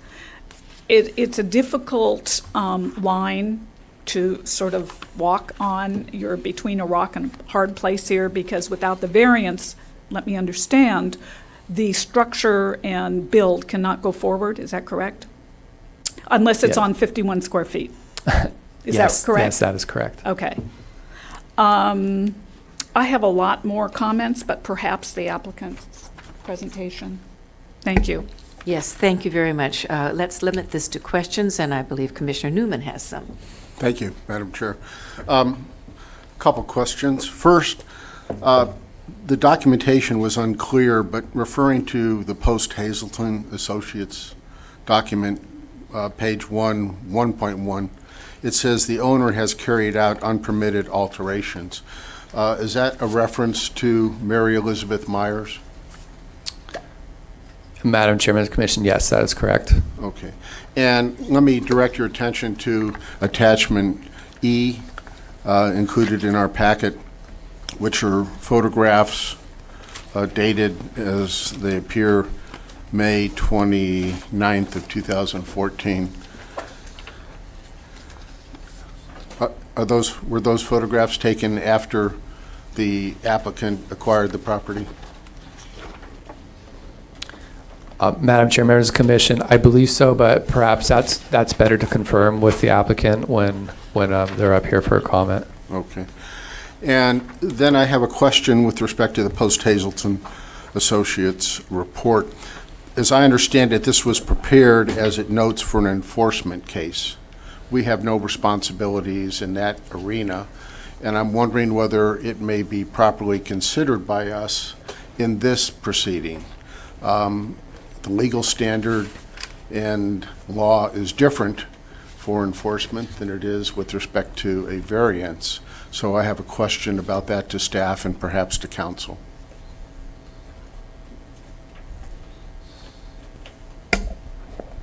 So, Chair and Commissioners, this report has been submitted for your consideration, and it can be used as a basis for your commission to determine whether or not the structure would be deemed a historical resource, which is necessary as part of your considerations of whether or not the variance would be subject to a categorical exemption based on the exception discussed in the attachment for the CEQA findings also attached to your packet. Okay. And lastly, on that same topic in related fashion, what is the status of that proceeding? Madam Chair and Commissioner Newman, are you asking what the status of the enforcement Yes. effort is? So this variance and the land use permit application would remedy the violation. So it's in abeyance until this proceeding finishes.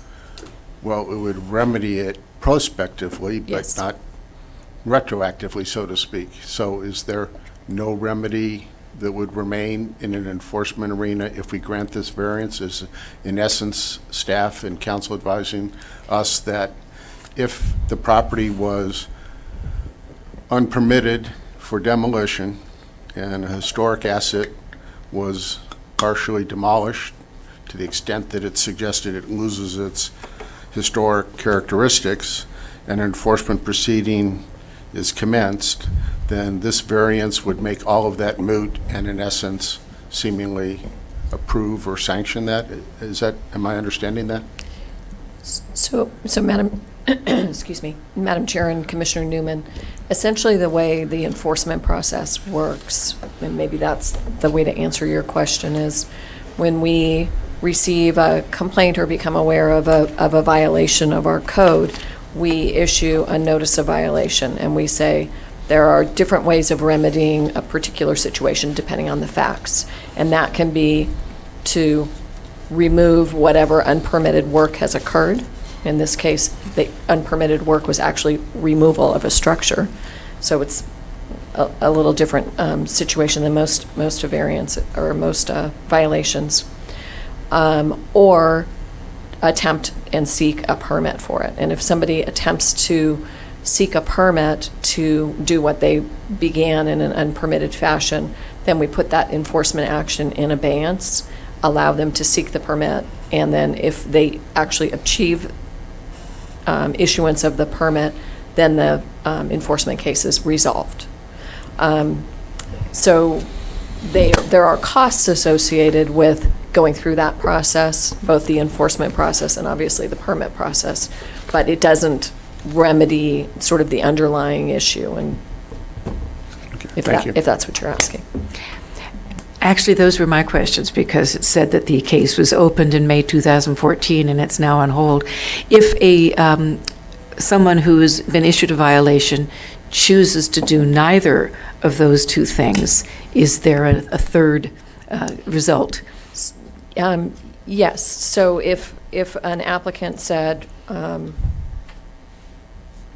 not going to address the violation that you've noticed in this notice of violation, then it goes to a notice of determination of fine, and we assess a fine, which is appealable, and if they and then we issue another notice of violation, and so the fines continue to accumulate, and their real only recourse is to either appeal that notice of determination of fine, and that's an appeal to a hearing officer within the department. And if they do that and they're unsuccessful or unhappy with the results, their only other option is to go to court. And are the fines significant? Yes, for this sort of a violation, they are significant, because for a first NOV, it's $100 up to $100 a day. So you can see how those can accumulate pretty quickly. And then if it goes to a second notice of violation, it's $200 a day. If it goes to a third notice of violation, it's up to $500 a day. So fines can accumulate on a physical violation quite quickly. Doesn't work as well with events and things like that, but for physical violations, they can accumulate quite quickly. Thank you. So there's usually an incentive to resolve it one way or the other, to either remove the unpermitted work or seek a permit for it. Thank you. And one other question I have. If the applicant here was going to restore, chooses to restore the building as is in its historic, and bring it back up to its historic state, would there be need for caissons? Madam Chair, members of the commission, yes, there needs to be some form of flood control safety device. Like I said, there are different options, but there needs to be something. A story flood control told me was someone was asleep in their house about 15 years ago on Montecito Creek in a large rain event, and the entire embankment washed away and the person died. And they feel that this actual situation, they have fears that it's kind of a similar situation due to the proximity to the creek. So they don't really take historical structures into account. They take life safety into account solely, and want something to occur on the site. But they're not requiring other close residents of Montecito Creek to put in caissons. This requirement was triggered by the construction or the demolition. Yes, that is correct. Thank you. And secondly, yes. So, Madam Chair, just to clarify, if the applicant had done nothing and this structure remained in its state prior to their unpermitted demolition, we would not have required anything. And it would be considered a non-conforming structure. What happened is the applicant did some work. They've eliminated that non-conforming sort of protection. status. And so to do anything on the property will require a variance, both for the area that intrudes into the setback and for the parking issue. Well, that's what I wanted to establish. So if the applicant buying the property as it was and knowing the size and condition and historic background of the property had chosen to either do nothing or to do some renovation to improve the existing property, there would have been no need for a variance and no need for the caissons. Madam Chair, members of the commission, flood control has a certain threshold about That's what I wanted to know, the where they threshold. call substantial development or redevelopment. And I don't know all the specifics, but it has to do with something along the lines of if it's over 50% of the value of the structure, that qualifies. If they're doing changes to up to 50% of the structure, that qualifies. So they have certain parameters. If someone wanted to remodel their kitchen or something, that wouldn't trigger it. But if they wanted to do something like this, that was redoing the entire house, that would certainly trigger it. However, there would be no need for any variances. Is that correct? If they're restoring the existing non-conforming house? Madam Chair, it depends on, it's a somewhat similar test, so you can't do structural alterations to a non-conforming structure. But if you're restoring an historic house, you wouldn't be doing that, correct? You might be. I see, and that would still make it eligible for historic value. Well, I was really addressing whether they would need a variance, and it's quite possible that doing substantial restoration to the project would still require a variance. Thank you. Commissioner Idelson. Yeah. As I look at this, first of all, this house is much more than 15 years older than I am. But we're sitting in a position now where we're faced with what we have, and I think it's a good move. The move that's being considered here is a very good one, a very reasonable one. Get the caissons, get the dwelling fixed. We'd have to go look up all the termites and took part of that house away. I mean, Did you have a it's question, impossible. Commissioner Idelson? But So we probably ought to go to the applicant and public comment before we Sure. go into deliberations. Thank you. Now, if there are no further questions, I think we should have I'm sorry, a very brief question. Very Commissioner brief. Brown? I just want to clarify, Mr. Rum, what you said about the caissons. Did you not say there would be grading to put the caissons in the environmental habitat area? Madam Chair, members of the commission, P&D typically considers grading when you're basically manipulating the grade, making it higher, making it lower, flattening things. This would, in many people's sense, be grading, but we would actually probably consider it excavation, since they're not manipulating the grade itself at ground level, that they're simply digging down right below the structure to essentially take out dirt. I think the term you used in your staff report was grading, though. Was that not? Because I think the question came It says to something you. like 80 feet of grading. Yeah, I think of the cut. question You know, came it was to you. 80 feet of cut. So- Madam Chair, members of the commission, I suppose it's more of a matter of semantics, but it is essentially just excavation, taking out dirt under the house. No grading. All right, thank you. And then just one last question about the flood control. We, in this very same channel, merely a mile away, we were asked to take down a bridge that might cause an impediment to flow. Won't this caisson, aren't we just doing the same thing here? Aren't we adding an impediment to the flow here in the flood channel, in the creek channel? Madam Chair, members of the commission, the caissons would be directly below the house, so there would actually be no work within the channel itself. Thank you. Thank you, and Commissioner Senauer. One quick question. What is the timeline, if you know, from when the property was purchased to where the violation was recorded? Madam Chair, members of the commission, that's probably a question better suited just Thank for you. the applicant. Thank you. And did you have another question, Commissioner Idelson? no, I just wanted to go on with the caissons, but if you've already covered that, I'm fine with caissons. Thank you, because I think it would be helpful if we moved on to the applicant's presentation. Madam Chair, point of personal privilege. Excuse me, yes? Perhaps while the applicant's coming to the podium, we might take just a 5-minute break. I think that would be appropriate while they get set up. Thank you. So Thank we'll you. reconvene at 10 minutes to 11. Thank you.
Okay. We're reconvening the meeting of June 21st, 2017, and we're ready to hear from the applicant. Good morning, Madam Chair and Commissioners. My name's Terry Malinowski. I represent Mary Beth Myers, owner of the property. And I want to thank you for hearing our request today. And I think that Mr. Herron did an excellent job preparing the staff report. I think he was comprehensive. I thought it was more clear, but we'll work through some of the questions and hopefully make you feel good about it. I would like to talk about the team that Mary Beth put together to create the best project she could for this site. It's a small site, but it's a special site. And I'll tell you about the team members. We have Jeff Shelton, the project architect. We worked with a lot of people to try and get this right. Mike Gones, structural and civil engineer, Adam Simmons, who's a engineering and hydrogeologist, Rachel Tierney, the biologist, and also Bill Spiewak, who's the, well-respected arborist. So we think that's a great team.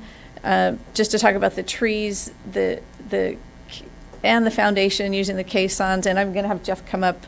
I'm just going to give you just a few points of sort of the comments that were made already. Foundations is the least impact to, caisson as a foundation is the least impact to the site, to the creek, to the trees, and that's one reason we had started down that path even before flood control brought it up.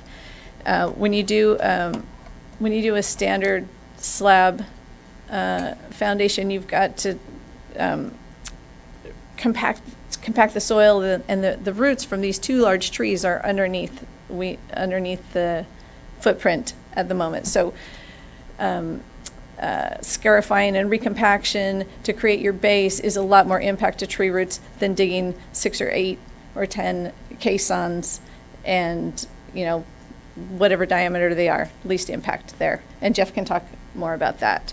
The trees that need to be removed are on the driveway. So you were talking about the M bar that didn't mention those. They've been on the plan. Everybody was aware of it. I thought that we talked about it, but it's on the plan that those were coming out. I think their comment that no trees were going to be removed were on the site, not on the adjacent site.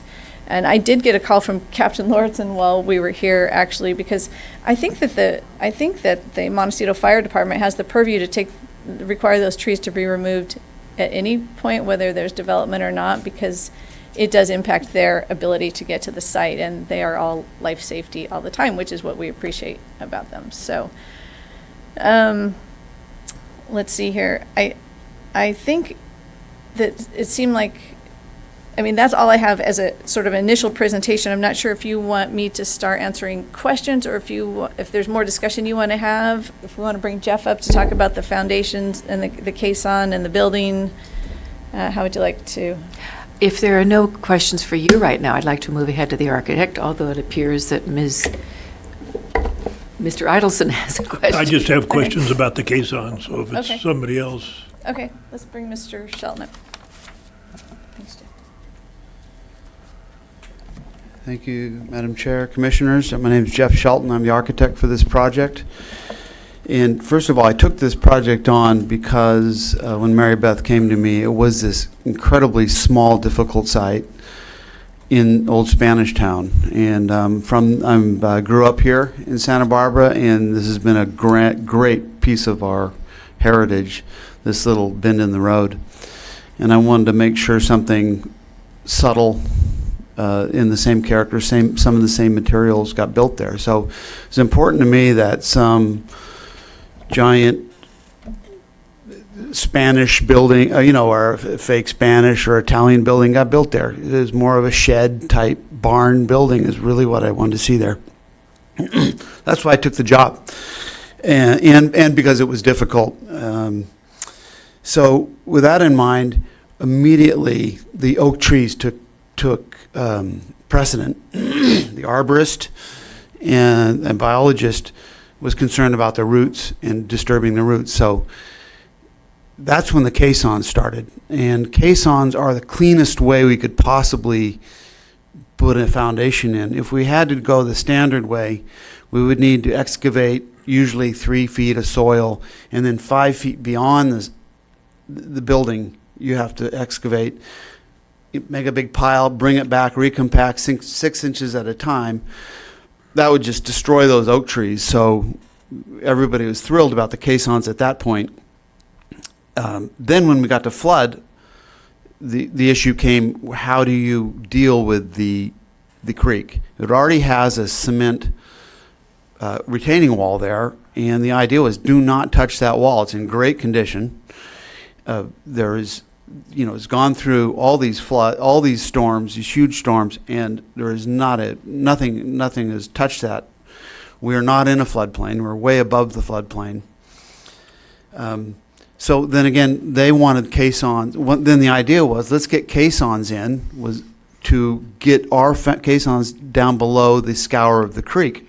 Well, this fit perfect with our arborist report also. So what that is, and you had some very specific questions, and we're very concerned about it too, but we would bring that truck in with the drill, 18-inch, we imagine, could be 12-inch, corkscrew. We go down, pull that soil out, take that soil out. So any yardage that we're removing, we're just getting rid of it. So inside that setback, we'll have, I haven't done a count, 10 of these caissons. Pull that dirt out, come in, pour that, and just start right there. So, the key is to protect around the existing oak trees and any other root damage. That's really the basics of this project. Then we also removed, it was 700 square feet about footprint. We actually reduced that footprint, so there's more of an open area down there, and put another 300 or 400 square feet on top. So that's where we end up with 1,000 square feet. And we reduced that setback, reduced the footprint on the ground itself. And then just that architecture is, it's a nice old rusty building. There's a lot of corrugated metal. There's some corrugated metal on the site already. Kind of a haphazard building materials all over the place, board and bat. Clapboard buildings, and so this fits in. So the backside, this is like a barn maybe sitting there, and it opens up to the creek on the south side. So if you have any questions about architecture, let me know. I'll let Mr. Newman go first, Commissioner Newman. Thank you. Mr. Sheldon, I want to say first off, I'm an admirer of your work, and I appreciate greatly, particularly in the city, your perspective that you bring to design with a bit of whimsy, but nevertheless respectful of our heritage. So thank you for that. I'd like to get your thoughts as to the post-Hazelton report, and in particular the suggestions on page 11, if you have that. I don't have it. Could you? Okay. Maybe. The question, and I guess if you don't have it, I'm hoping though maybe you've seen it before today. Looking at items 1 through 8, are any of those suggestions architecturally feasible? I must say I'm not entirely up on this. I was hired last year. Okay. After all of this went through. So, and I haven't reviewed this in the last. Microphone, please. Could you speak in the mic, please? If you. Yeah, sorry.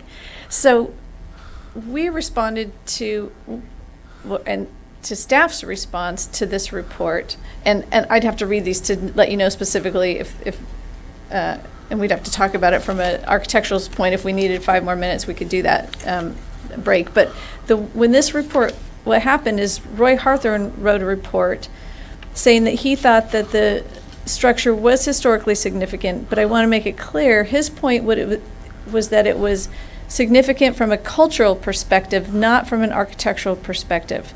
It was because some people had lived there, stone carvers had lived there during the heyday of building in Montecito. So it was important from that cultural perspective.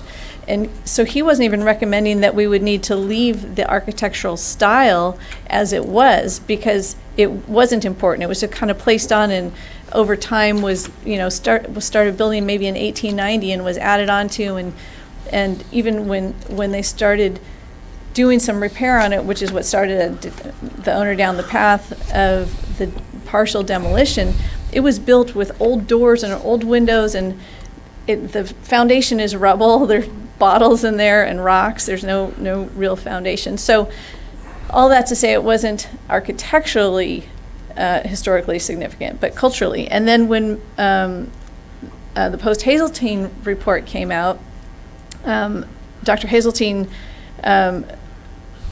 put out that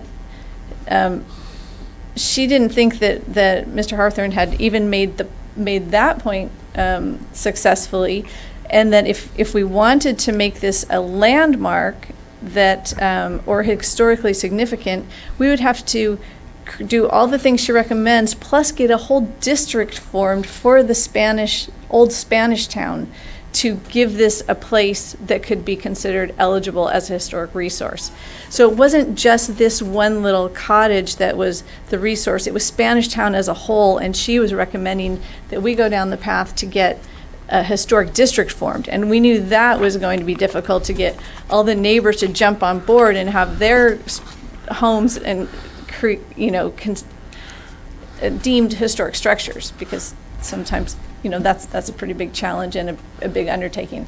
So that's why we then let this go. Staff said, and one of the main reasons that we were supportive of the, it was really interesting, the whole process too, about learning about Spanish Town and where this building fit, but it also would have allowed the reconstruction using the historic building code.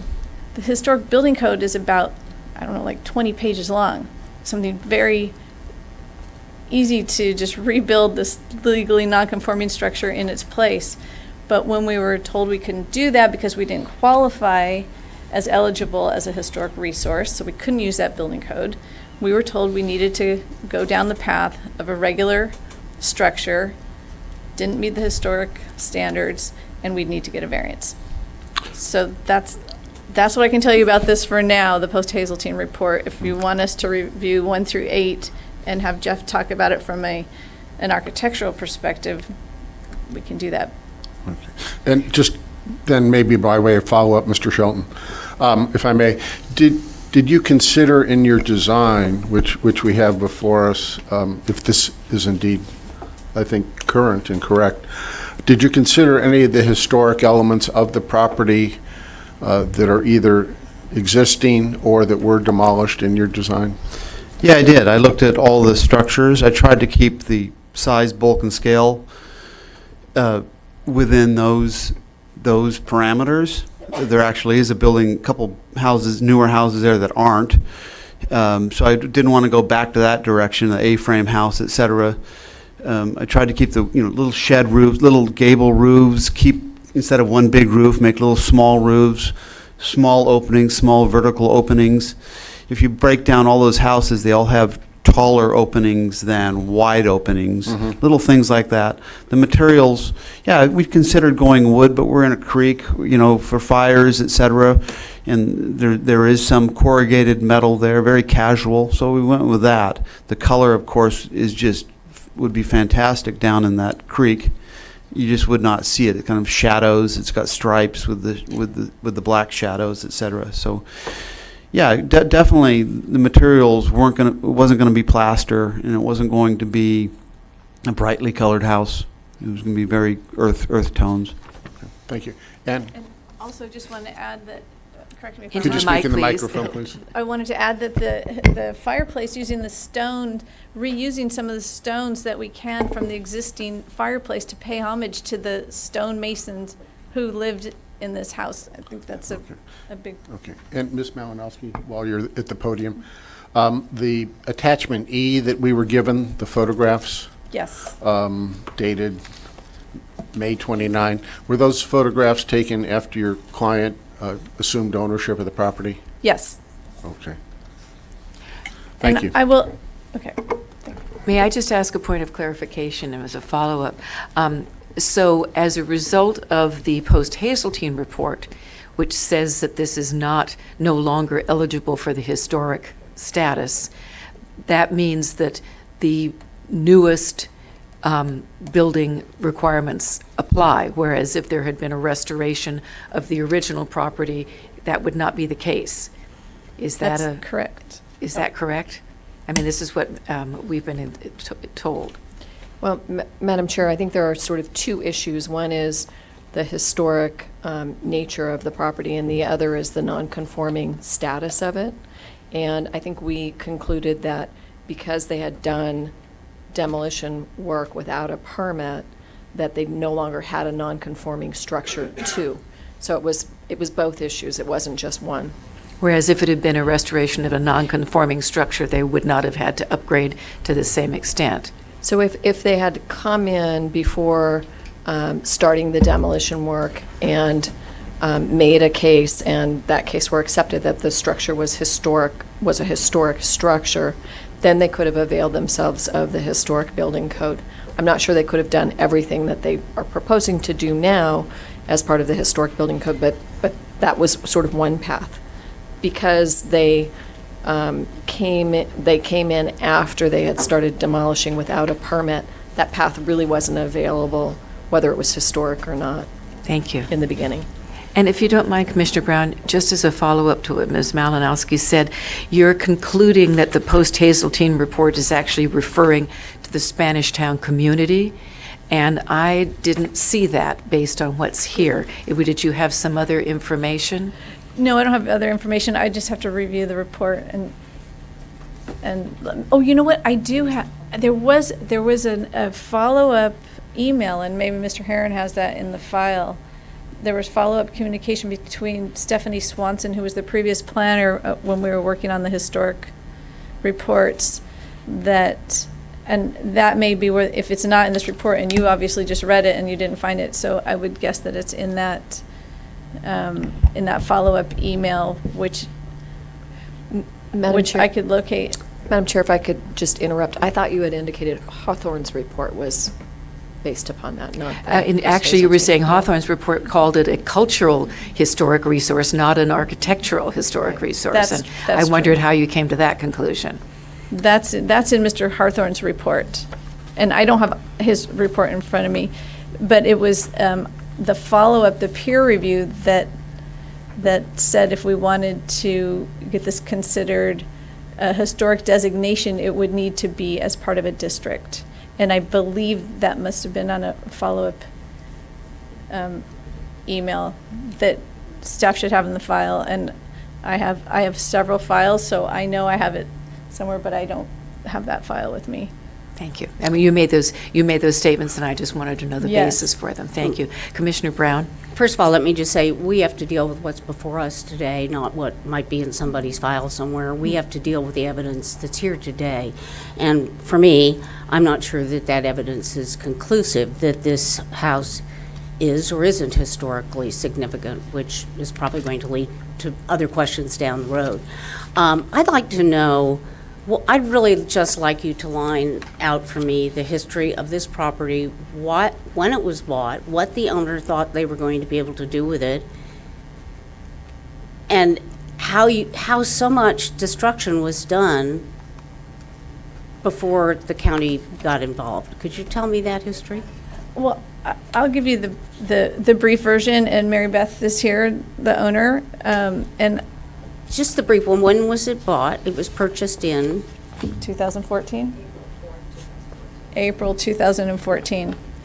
And she started in on some repair, and that's when she opened the can of worms. She had some people working for her. She didn't get good advice. Maybe we could ask the applicant herself to come up if she Good. doesn't That mind. would be terrific. So yes, I bought the house April 2014. It was a needle in a haystack. I knew it was a falling down shack. I had my inspector come in and look at it. He said it's basically inhabitable. I have a very dreamy idea of how pretty things can be, so I thought I'm just going to keep it a rustic shack and respect what it is. Now, what it was Can I stop Certainly. you there? On your purchase, did you purchase very quickly without an inspection prior to purchase? I heard you bought it in one day or something like that. I got the listing at 10:30 Thursday night, and I was in with proof of funds by 8 o'clock the following morning. So the due diligence on what might this property be was not there. I just saw it was a shack in the woods Thank in you. Montecito and bought it. Thank you. I didn't know any better, and it was my fourth or fifth attempt at buying what I thought was going to be a fixer-upper. I did start trying to fix it. I, had just a handyman, and, the ceilings were sagging. It was filled with rat carcasses and bugs and things, and so I just wanted to fix it up a little bit, like make it clean and habitable, but still very, very rustic. I was fine with rustic. I just didn't want rats falling in my soup. So I made a huge mistake because I hired just a handyman because I thought it was that level of work, and then I was out of town on family business, and they just went crazy. They're like, well, if I change this door, then the ceiling doesn't do this, and if I do that, then that wall's going to fall over, and. I also had Neil Graffey out a historian when I very first bought the house to ask him, what do you think about this thing? Does it have any merit? Because I grew up in the Midwest in old houses, so I very much respect old houses. And I've tried to keep every single piece of this old house that I hope to reuse as much as I can. But he said, not really. He said there was, a little bit of a core possibly that was original. Then there was a 1930s porch added and a 1980s bathroom and a lean-to with a water heater. So it was super random. It wasn't there's actually Victorian windows hung sideways that I didn't even realize that they were sash windows because they were, so it was really a bizarre. So I'm going to interrupt you just because there's a time element here, and I think I understand the story. I think we've all hired that handyman. We really ought to put him in our little black book. But all right, so to get to the point, are you absolutely adamant about 2 stories? Or absolutely. Are you willing to look at, what my commissioners here are, the word they're misusing a little bit is you can't restore what's been done. And here's the thing. But you might be able to rehabilitate it. And Jeff, that's the word that the post-Hazeltine is looking for, is rehabilitation, as was done at the Hosmer Adobe. And I did look at that. I did look at rehabilitation. That was the whole reason Roy wrote the first report. And then when I looked at the post one, and they said it's not a historic architecture. I grew up in a National Register of Historical Homes, so I know what that is. They said that's not what it is. Maybe if you can make this a district. I can't do that as one person. No, we're not interested in a district. But in That's not terms on of the plate restoration, it really is on sticks and rocks. There's no foundation. So no matter what, it has to be taken out. No matter what, it has to be rebuilt from scratch. That was done at both the San Ysidro Ranch and at the Hosmer Adobe. But to step back a little bit, Neil Graffey told me day one this has no historic value. Roy, who's a historian, said, this is culturally significant, it's not architecturally significant. So there's not, in my mind, from a historic point of view, what I was working with was a 1980s, 30s, 50s with a plastered over, drywall core. So only if you had a vivid imagination could you even try to figure out what might have been what. All right, I think that really answers my question, and I have a couple of other questions. Well, just a moment, thank you. Yeah. You came back and there had been demolition done. I literally came back, the house was a skeleton, and I had a red tag on it. That's literally what I came back to. And I've spent the last 3 years mining through the labyrinth of the county, and I really was going down this historical path because that's what I thought I was going to do, was just try to restore what was. And after that went sideways, then I got a new planner, and they said, this is variance 101, forget all this. So I let go of my first architect who was wrangling this, trying to make that fit some kind of historic possibility. And then they're like, variance 101, and I thought, well, I'm building a new house. I'd rather have it be 1,000 square feet than 500. And that's still, I think, very small. It's also invisible. You can't see it from the street. You almost can't see it from Google Maps, and the neighbors can't see it. Thank you. Just one other question. I was there, and I saw the front of the house, but do these photos that were taken 3 years ago, do they accurately reflect the condition of the rest of the house? Are these photos still current? All we did was we literally stapled up paint dry cloths in order to protect.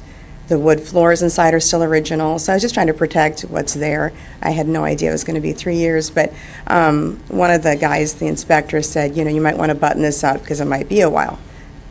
So, yeah, I literally upholstered the house inside and out just to protect what was in it from the elements. So, yeah, that's what's there. Very good. Thank you so much. Could I go back to my question? Oh, I thought you'd finished with the applicant. I was finished with the owner. I'm not finished with Mr. Sheldon. Well, I know, but we're going to let the owner sit down now. Thank you very much. Sure, you're welcome. Appreciate your coming up, Mr. Sheldon. So, Mr. Sheldon, are you familiar with rehabilitation? Rehabbing buildings? Yes, In a historic setting? I used to do that all the time. So, is this a building that you think you could bring back to that standard where we could now, include it in our historic resource? Well, as a building right now, I don't see it. Did you go in it, or did you No, go I there? have not. Okay.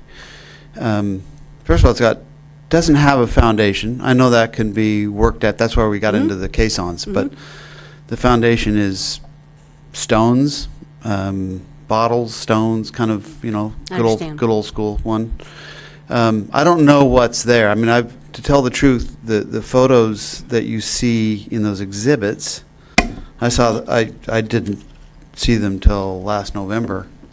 By the time I got it, Exhibit E, what are the first exhibits with the purple house, that wasn't there. It was just a fabric house when I saw it. So I don't see where we could rehab what's there, and I don't think you would either, or a historian could see that right now. I have not studied that house that was there, the clapboard house, or what is that siding called? It's not clapboard, something else. Shiplap? Yeah, kind of like a shiplap. You know, I've done a number of historic renovations. I worked on the train station. I worked on Big Stone Church up here, and then a lot of stuff in Los Angeles. So I do know that too well. By the time I got to this, it was, you know, we need to, for one, get a different foundation in, and let's do something new, but with respect to the neighborhood. I see the neighborhood as the great story here. So I could look at it that way. I just don't see it right off. Did you have an opportunity when you were sitting over there to read Dr. Post's recommendations? I saw those. It's you know, I never have tried to look at this thing historically. It's just I don't see it sitting there anymore. But you said when you came down here, this is a great place of heritage, a very special site. You know Spanish Town is probably better than I do. So you know that have the importance of this to the genesis of Montecito. I mean, it's truly important that we keep these touchstones, or we only have mansions. And you know, so if we could find a compromise between where we are, which is not a good place, and getting back to something that could still be included in the historic resource inventory, that would be a good place to get. But that's going to take some probably further study on your part, and certainly I don't think we have the evidence today to make the determination if this is historic, but I'll leave that up to you. All right, so that takes care of my applicant questions. Thank you. Commissioner Sentell. Yes, if you could remain for a few questions. The cluster in that area, there are two other homes, correct, that are right adjacent to this parcel. Yeah, you might put up, Sean, you could put up the site plan maybe? We could see those. There's a shed. Correct. A house, Correct. and there's two houses, yes. Correct. Are either two-story? Either of those two adjacent homes, 2 stories? Is the A-frame a two-story? The A-frame right to the west there is down one more there. That's 2 stories. A full 2 stories? Yes. Well, Okay. I haven't been in it, but it's got 2 stories. Okay. The caissons, what, for the foundation, you said there could be up to 10? Is that correct? And what would their dimensions be? Well, first of all, I believe it is a very light house, so it's not a concrete house. So I believe these are going to be 18-inch diameter and up to 10. I just look at the house, 1, 2, look at the corners, something like that. You know, in that neighborhood, you can see it on that. You can sort of see how it works on the cross section we did on one of those sheets we turned in on the cover sheet. So anyway, that's how they usually work, and you connect the house to these. So they're on the corners and then in mid-span. This is a very small footprint. I understand, but there's a lot of tree roots there. These are specimen trees. That's right. And my question is if you engage in one of these routes or a system of routes that may put the tree at risk, what is Plan B? Well, if we can get that far, we'd probably have to need a strategy from the arborist. And I've done this before. Often the good thing about a old house like this is right under that, usually there's not roots. There are not very many roots. The tree usually goes around that. We did this just across the street. They tend to go find where the water is, and if there's not a lot of water under the house, you tend to not have large roots under the house. But we could come up with a strategy where perhaps there's exploration and we put the caissons where we want, as opposed to exactly in the corner. We've done that before. So there could be a condition of an arborist checks out the foundation, clear the house, looks for the roots, and tells us where the foundation is, and we design the foundation around the roots. I mean, that's not a totally uncommon way of going about it. But it would make no difference if it was 1 or 2 stories, or would it? No, the weight of this building is not a problem. It's mainly now getting down to where the flood control wants us as far as depth goes. Which is what? We don't know yet. Could it be 10 feet, 15 feet? Those aren't very big caissons, by the way. They usually go, on Ablett's Tower, we did 40-foot caissons. So those are very small caissons, and so there'll be something like that. But I think the roots, that doesn't affect roots. We're going to get past the root zone in about 1 foot, 2 feet. Thank you. Ms. Black, when would be an appropriate consideration of staging, parking, et cetera? Is that in our purview with the architect here, et cetera? No, we don't discuss that parking on site, nothing. So, Madam Chair and Commissioner Senauer, I suppose you can ask the applicant questions, but it's really not part of the variance correct. That was my application. It is something that we ensure when we review and approve land use permits. Because it appears to be quite complicated with the hammerhead and the turning around and I believe the agent, when we met, mentioned shuttling. I think this part, in part, I understand it is not within the variance deliberation we have today, but I think it's of import. Thank you. Do you want me to talk about that, or is that? That's fine. If it's all right, yes. Would you Yeah, please? well, do you have a on plan? the plan it shows, because the review board wanted us to know about, tell us what we're going to do on that one. So on the plan it shows our concept, and just quite luckily, the contractor, Dan Upton, who does all our projects, has a empty lot right next to the bus stop that comes straight here, down on Garden Street. So what we're proposing, at least all his guys will come out in a van every day, or get on a bus there. So that's our basic proposal. It doesn't usually end up that simple, but the bus stop is 1/8 of a mile away in both cases. So that'll get the main workers there. There will always be other trucks that will have to be controlled. And may I just note, when I was there yesterday, there is a pretty large area on the opposite side of the street, right at that curve where I parked, and where there's room for 3 or 4 trucks to park on a short-term basis. We noticed that too. Imbar wasn't thrilled about us using that area. I would just like to add, there is a parcel owner, a resident at that site where you just discussed, who came to MBAR, that I heard on my audio, that would prefer that area not be used for trucks. I was just thinking of short-term basis for someone, an inspector, just someone short-term. Thank you. You had questions, Commissioner Idelson? Yes, I wanted to come back to the fire department request and what they wanted with those trees removed. Was there any other options given by the fire department? I mean, running a line in there, like another fire hydrant or something? Or was it actually you had to get a vehicle in there? This was for vehicles, and we went back out there because I thought we could actually sneak the vehicles around those trees and bend them around, and because we could get down to 14 feet at one point, and I would love to be able to do that. and Okay. just tape and just paint where the road is and where it isn't. Now, dealing with the fire department, you know, they want the 20 feet or whatnot. So, I mean, to me, it seemed like we could say no parking. Here's the road, and even put some planters there so they won't drive there.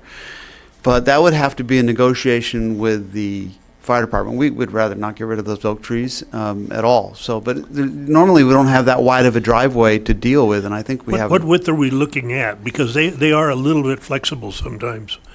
Especially because you go through a gate, right? And Yeah. so I was trying to consider one of those oak trees a gate, and I think we're at 12 feet there, and they want 14. I believe that's what it was. So, okay.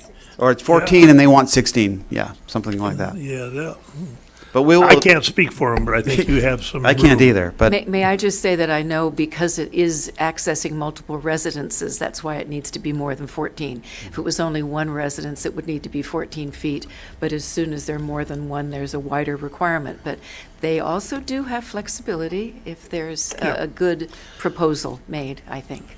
Okay, the other question I have is, again, on those caissons, if you encounter boulders down in there when you're boring them, will you have the means to deal with that?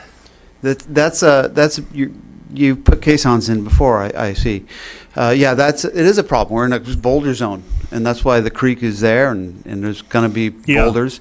But we end up having to go down and break those, and keep on going. And they have different bits for different usage, and we go through. They have to bring extra augers also. Okay. So we're not looking forward to that, but hopefully the rocks will be small and we'll save those. Mm-hmm. Thank you, that's it. Thank you very much. I have one last question about the caissons. You say you drill down with a corkscrew, and then you fill it with cement, I'm presuming? Okay. You drop a cage, metal cage, rebar cage down in it and fill it. It happens very fast. It's quite nice. So all the cages are ready to go. You drill these holes, and the next day fill them with concrete, and you have your foundation. So it's a great way to go. They are costly though. Very good. Thank you. Commissioner Brown? Well, I agree, you probably will hit boulders. There's probably a little doubt of that from where you are. And so is that going to add more environmental hazard then because you have to drill or dynamite or? We're not going to dynamite. I mean, that's a good question. They do. Yeah. I don't think we've done that. Well, I haven't done that yet. No, there'd be an impact tool going down to A pile driver? Yeah, well, not a pile driver, but some sort of tool that goes down and breaks the boulder. That thing that goes to pull it out. ka-thunk, ka-thunk, Well, no, we're ka-thunk. not going to do that. Okay, good. But it's just an auger. Okay. So the environmental impact, if you do hit rocks, would not be any more than it would be if you're just digging the dirt out, is that correct? I will verify that. Well, you're verifying that to me? You're saying Well, I don't- I verify that, or you're saying? No, I said I will. I could verify exactly. I don't. I would go back to the caisson company, Terra Firma, and get a report on how they actually do it for certain size stones. The reason it's important today is because, again, we have to approve the CEQA findings. And so we have to be assured of what the environmental impact is. I understand. So if there's changes, Yeah. that's a that could be a problem. All right, thank you. Thank you. If there are no, beg your pardon, Commissioner Senard, your line is Yes, still on. regarding the ESHA area, which is the total area. Your approach, when I did the site visit, there is some sort of a stone wall, podocarpus, and then another stone wall that gives you a walking entrance into this property. What is the access to the property for construction, et cetera, et cetera? Do you dismantle the stone? Was the stone wall put up by the current owner? Yes, Okay. and it shouldn't have been. It's stacked. It's all going to be removed. The podocarpus, everything's going to. That is access. That area you're talking about. Yes. That is where we'll access the site. So all that gets removed. Okay, so that's what I was thinking. That shouldn't is be there. Actually, okay. Yeah. So, so that will be removed, and the access is down the easement driveway, and basically where the two-car area in the variant will be for the property owner. Is that correct? That's correct. You drive, of course, no parking, that'll be right through there around that shed, between that and the creek, right to the left side of the oak trees, right to the site. So as far as displacement of parked cars for construction, or the space for parked cars, displacement would only be those two? Just Mary Beth's cars, correct. And since you won't be living there, it won't matter. Thank you. Now, there being no further questions, I believe, I will thank you very much for your you. presentations. Thank you. Thank you for speaking, Ms. Myers. And it's time for public comment, but seeing no public and having no speaker slips, we will close public comment and close the public hearing. And I think we have time to go now, just move on into deliberations. And I would have the first speaker recognizing Commissioner Brown. Well, I think there's a couple of issues here today. Madam Chair, yes. before Commissioner Brown, I think Ms. Hartley would like to say something. Yes, please. Chair and Commissioners, perhaps this is helpful, but I thought it might be wise to outline kind of what's before your commission right now before you make Thank your you. determinations and deliberations. So what is before your commission today is a request for a variance related to setbacks and parking.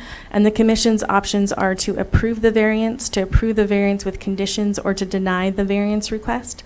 So the land use permit is not before your commission, and the land use permit would include the caissons that has been discussed today, specifically for the residents, as well as any potential remodeling or rehabilitation of the structure.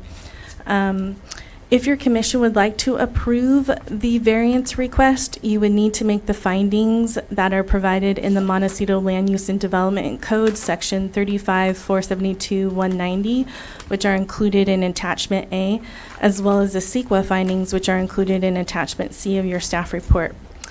In this case, staff has determined that the variance would be deemed categorically exempt from CEQA based on 15305 of the CEQA guidelines as a minor alteration to land. And to use a categorical exemption, none of the exceptions to the exemptions may apply, which are provided in CEQA guidelines section 15300.2. And this would include that there is no substantial adverse change in significance of a historical resource. And this is all provided in attachment C to report. So it is in your commission's discretion to determine if the structure before you today is a historical resource based on substantial evidence that's been presented. If you determine that the structure is not a historical resource, then you may proceed with using the categorical exemption. If you determine that the structure is a historical resource, then you would then need to determine whether or not the proposed variance would create a substantial adverse change in significance to that historical resource. If you determine that there would be some substantial adverse change, then you would not be able to use the categorical exemption, and additional environmental review would be necessary. And you could make that determination, which would be an appealable decision. Alternatively, if you decided that you wanted to deny the variance request, you can do that. There would be a separate CEQA finding related to denial, and new findings would need to be prepared that would support, based on substantial evidence, your action should you take that. Thank you very much, Ms. Hartley. May I just ask then, should we bifurcate this discussion? Because it sounds as though the first thing we have to determine is whether or not it is an historic resource. And if we determine that it is not, then we could move on to the variance. If we determine that it is, may I just clarify, if we decide it is a historic resource, then it would not pass muster under it would not meet the exemption with CEQA. Is that correct?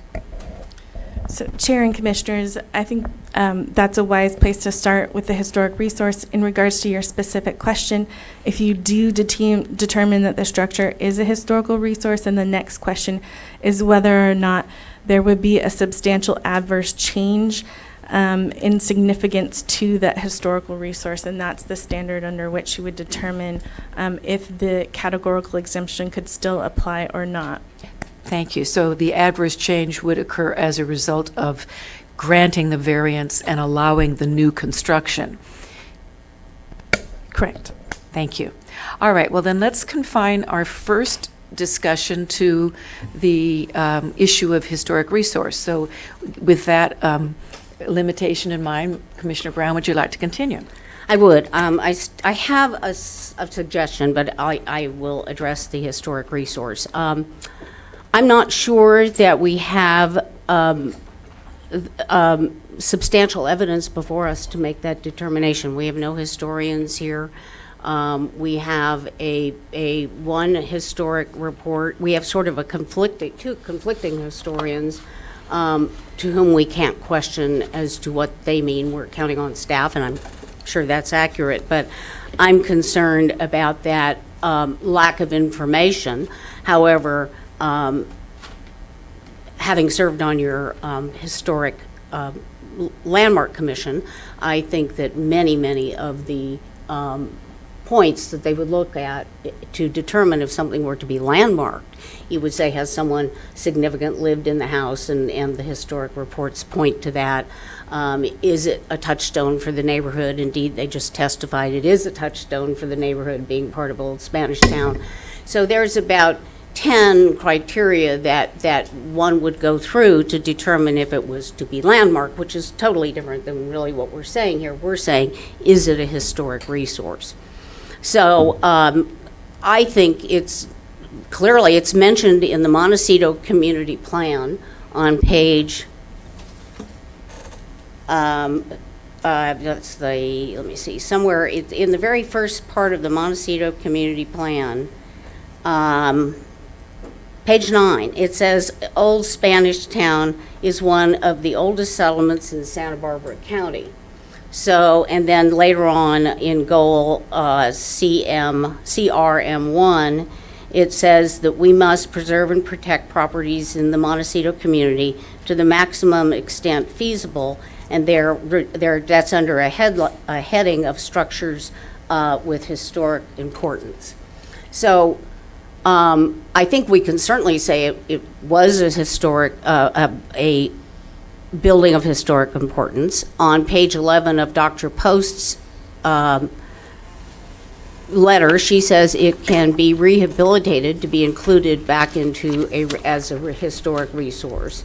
So where I was actually going to go, I heard a couple of things today that there may be wiggle room at the fire department. There may or may not be options for the applicant to consider this rehabilitation option, and I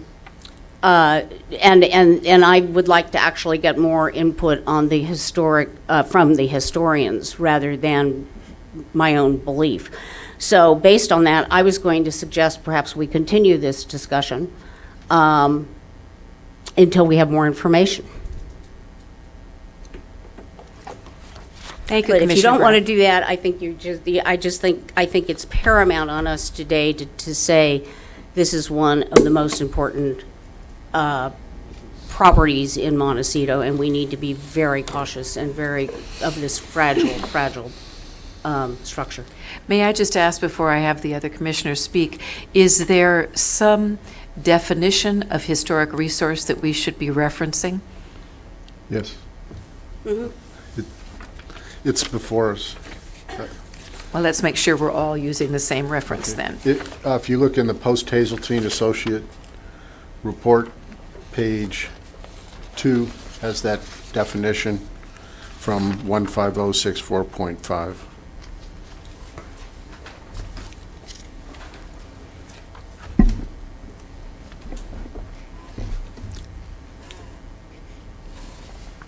And also, the lead agency can determine that it's a historic resource. Right, I'm just saying there's no description here. There's it says the CEQA defines a historic resource as one that's listed to be eligible, but I'm asking what makes it eligible? There's quite a bit of, again, from the Historic Landmark Commission, there's a criteria of what about, Ms. Black might remember, about 8 or 9 elements that go into making it a historic resource.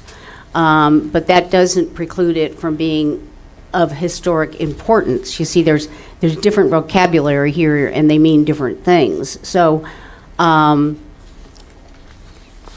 think I don't believe it can be restored. I think it might be able to be rehabilitated, as we did with the Hosmer Adobe. But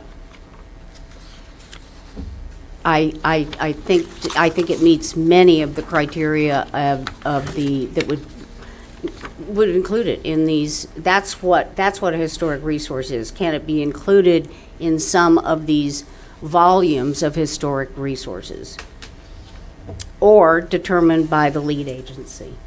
Because we know the community better than anyone.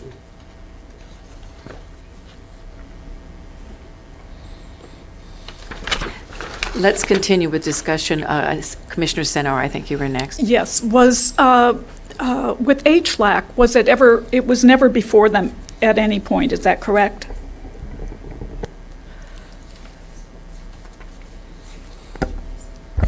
Madam Chair, members of the commission, Planning Development told the applicant after the Hawthorne report was originally received that we were going to get it peer reviewed, and based on the conclusions of the peer review, that would determine if it went to HLAC or not.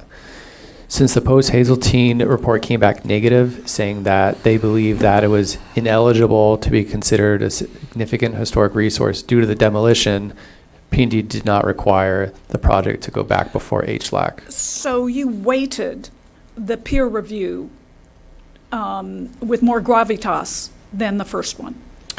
Madam Chairman of the Commission, that is correct. And just to reiterate, part of that was because the original report made no mention whatsoever, even in the passing reference, of the demolitions that took place. And that's very significant because if you demolish a structure, even one that once was eligible, you can lose that eligibility status under CEQA, which is outlined in the post-Hazeltine report. So there is no consideration to go before HLAC with this? And I'm Chairman of the Commission, that is correct. The P&D considered taking it before HLAC, but based on the conclusions, determined that it was not necessary to go before HLAC. And basically, the MPC cannot basically refer it to HLAC. It is within your purview to do it, P&D, and rather than ours.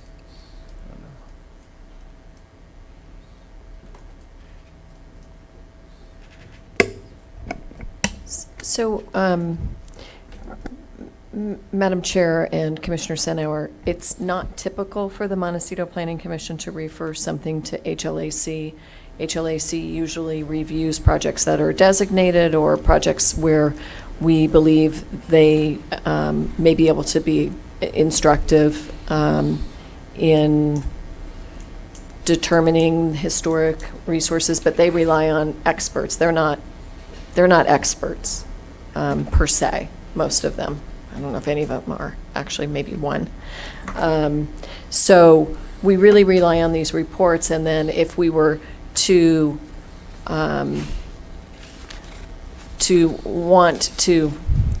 if we were in a different context and we were looking at whether or not we were going to apply the historic building code, we would have gone to HLAC. But that's where we were with the first report, with the Ray Hawthorne report. We had that peer reviewed. That peer review came back and said, they basically did not agree with the conclusions of the Hawthorne report. And since we weren't going to be applying the historic building code, we didn't go to the HLAC to get them to weigh in on the historic significance and whether it should be a historic, designated historic landmark or a place of historic merit. So to proceed from here, if there is consensus that more information needs to be obtained regarding the component to CEQA of historic resource, et cetera, what would be the pathway for that? What would be the approaches to obtain that information, additional information? Madam Chair and Commissioner Senauer, I guess I would need to know what additional information you think is necessary. There's two paths. You could continue this, and I think continuing for 3 months might be a bit harsh, but you could continue this and request that we gather additional information, whatever that might be, and I think you need to be kind of explicit about it. Or you can require, there's probably three paths, or you could require additional environmental review and say you have enough information to conclude that there is a historic relevance to the site and that the project may interfere with that. Or you could, I suppose, deny the variance. But I really caution against denying the variance because no matter what, in order to develop this property, they have to have a variance. I mean, I don't think they can develop this property in any method without a variance. So that's my caution. Thank you. Commissioner Newman. This is a very vexing problem, and I find it very challenging to try to thread the needle through here. And I just want to say that one of the things of great concern to me is that but for the actions of the owner in demolishing the property in an unauthorized fashion, avoiding our processes and so on, but for that, we wouldn't be here today. This problem could have been addressed as it should have been then. So thinking about that, but for, a vote to grant the variance is troublesome, whether or not it's historic, because it furthers the unauthorized demolition of our architectural heritage in Montecito, and it depletes that heritage. That said, there's a very practical and pragmatic issue here, which has was pointed out, that no matter what we might want to be done for this property, it's going to require a variance. So my own notion of fundamental fairness to the property owner, respectful of our heritage and otherwise, would be for us to grant the variance, but conditionally do so. And to do it upon the condition that the owner's plans and further review of this by MBAR carefully consider items 1 through 8 of the report, and that MBAR and the applicant be mindful of the fact that the property likely was, before its demolition, a historic resource. And I think that's the best solution that I can come up with for this, without regard to one other that did occur to me, but I think is probably a vast departure from what has been done in the past, and that would be for us to completely table this matter and not take it off the table until completion of the enforcement action, which would enable that to go forward. But I gather that is not what staff is recommending and has not been the case. So that's kind of where I see this. We can debate till the cows come home what this is today and what it is. I think the real problem we're trying to address is what we would like for it to be, consistent with our architectural heritage and our concerns for the community with respect to the applicant's history of the property, and with the irresolvable problem that no matter what is to be done here, a variance is needed. Thank you, Commissioner Newman. Commissioner Idelson. Yeah. You know, no matter which way we turn, we're going to get opposition on this thing. And I can see the location is very historic significant. But structurally, the structure, from my point of view, is gone. And so we're looking at a historic site with a non-historic structure because it's been destroyed or degenerated. So I would come down on the position that we have just exactly that. That is a historic site, and I think we should allow the applicant to move ahead with the project. I don't think we should re-see it again. We should rehear this. Thank you, Commissioner Brown. Yeah, I just wanted to address Commissioner Newman. I think he's walking a line of possibility that would let this move forward. But I'm wondering if we could, what I'm looking for and what I would be looking for in an EIR or a negative declaration are alternatives here too that have not been presented today. And I think we might get those alternatives out of HLAC. And I think they would be able to instruct the applicant perhaps better than MBAR. I think MBAR, it's going back to MBAR anyway, but I think that additional level of historic know-how might be useful. So is that possible? Would it be possible to lay that on it? Madam Chair, this can go to HLAC, but it can only go for comments. I mean, HLAC does not have jurisdiction over this property. Well, I understand, but they made the comments on the Adobe, on the Hosmer Adobe that were very useful. It's designated. Oh, it was a landmark. Yes. That was true. So this is not a landmark, and I don't see it going in the direction of a landmark.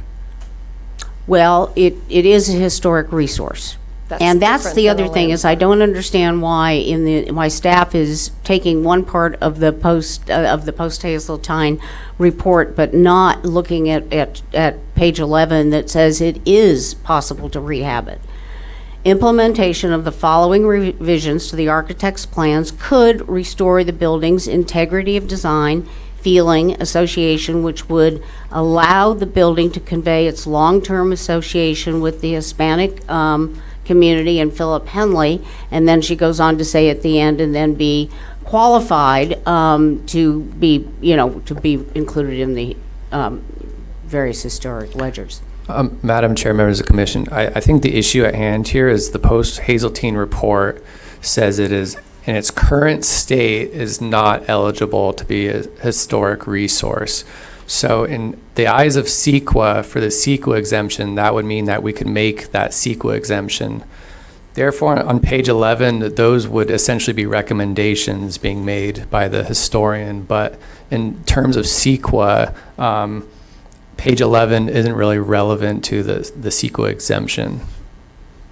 But the second part of the CEQA exemption says that we're going to grant permission to have this potentially historic resource demolished.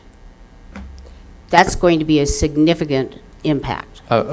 Madam Chair, the structure for all intents and purposes is demolished at this point already, so granting of the variance wouldn't be granting any further approvals for demolition. Thank you, Mr. Herron. If you're finished with your comments, I would like to say that I think it is a great dilemma. I came in here thinking the owner should have the right to do what she can with the property, given the limitations of the size and location. I was impressed by the historic resource argument, but I think that Commissioner Newman's suggestions are probably the best way to go. I feel that the distinction between historic resource and cultural resource is an important one, because this building was compromised before any demolition occurred, with subsequent additions throughout the years. So it was not in the condition at all that it was when it was first built. It had had subsequent additions. It had been adulterized. No, not adulterized. It's adulterated. And I think it was significantly compromised prior to that. And however, the general location of Spanish Town is extremely important. And I am reminded of recently being in Toronto, where in an historic area called Yorktown, they had a plaque with a bronzed photo of the interior of a building that had been socially and historically significant, and they had the plaque there with the photo of how it had been, with a description of the historic significance.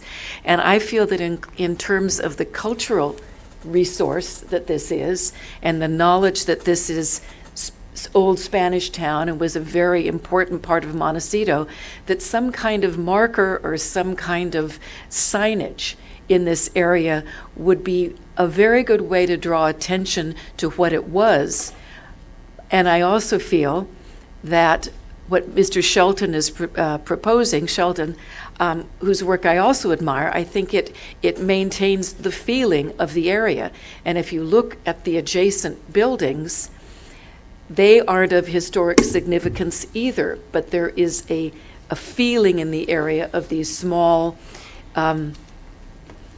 shacks, this kind of shantytown effect, that if it was retained by the rebuilding and in some way denoted by some kind of historic marker or signage, I think it would pay great tribute to what it is, and it would actually draw more attention to the site. So I think that to have a separate determination about historic resources is very difficult to do and doesn't really accomplish anything. I am more in favor of granting the variance with conditions that will pay homage to the historic resource to the extent it can, but emphasize the cultural resource that it remains as being. So that is my thoughts. Commissioner Senauer, were you ready to speak before that? I'm very troubled by the genesis of this, and that is before us today.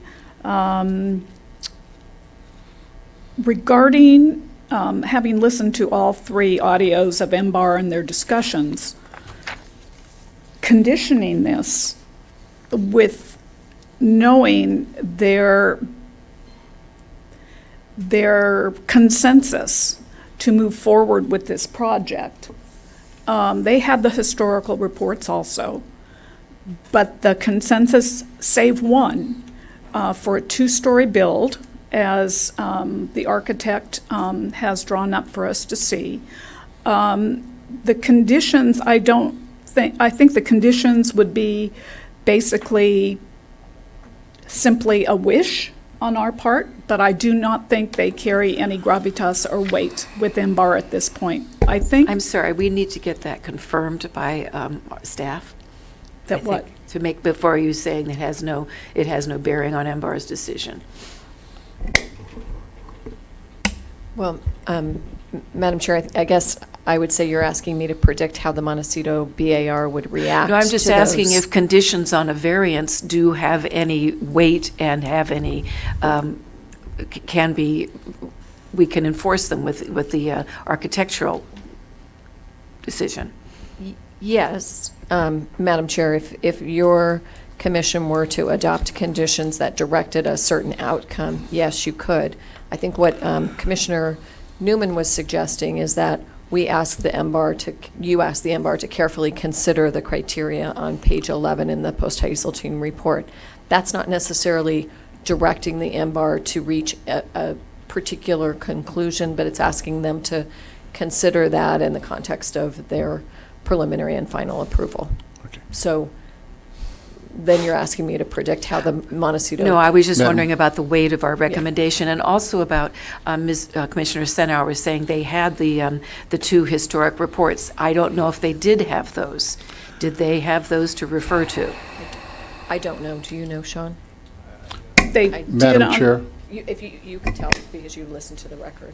They basically, on November 7th, 2016, my understanding is they had been submitted and reviewed by MBAR. Did you have a different set of information, Commissioner Newman? No, I was going to make a motion. Oh, sorry, no, we're not I'm quite sorry. ready for Yeah, that, I don't think. I understand. So can the applicant confirm whether or not the historic documents were submitted to MBAR? I can tell you colloquially, just hearsay. All right, hearsay. I heard that the documents were ready. They didn't review them. They don't. They just didn't come out into the It's my experience discussion. in having served on MBAR Yeah. that we never actually read any historic No, they documents. did not. They weren't part of the record. They generally are not part of the MBAR record. They weren't part of the record. They weren't requested, and they weren't discussed. Thank you, Commissioner Brown.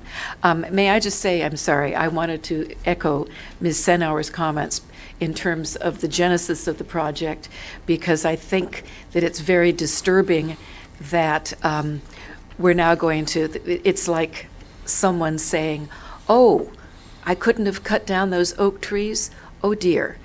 I'm just saying that we don't want to reward someone who moves ahead and does something that then makes another option possible. And so that's the concern I have, that the message we send is, well, act first and then get permission later, which I think is a very bad message to send out. So that's why I feel that if we do approve this variance, it needs to be conditioned in a way that is very specific to this particular case, so that there is no sense in the community that if you want to make alterations, the first thing you do is demolish what's existing and then seek proper permitting. I think Commissioner Newman was next, but you're still waiting to, you were still waiting to make the motion? I am. Okay, then I'll ask Commissioner Senauer. Okay. So to review, the variances before us are allowing the parking to be configured differently, correct? Number two, the setbacks for the south and the west are 16 inches and 18 inches respectively. That is it. So are we to condition those 3 variances only? The rest is comments and considerations, but to condition the variances before us, it's in those 3 areas only. Is that not correct?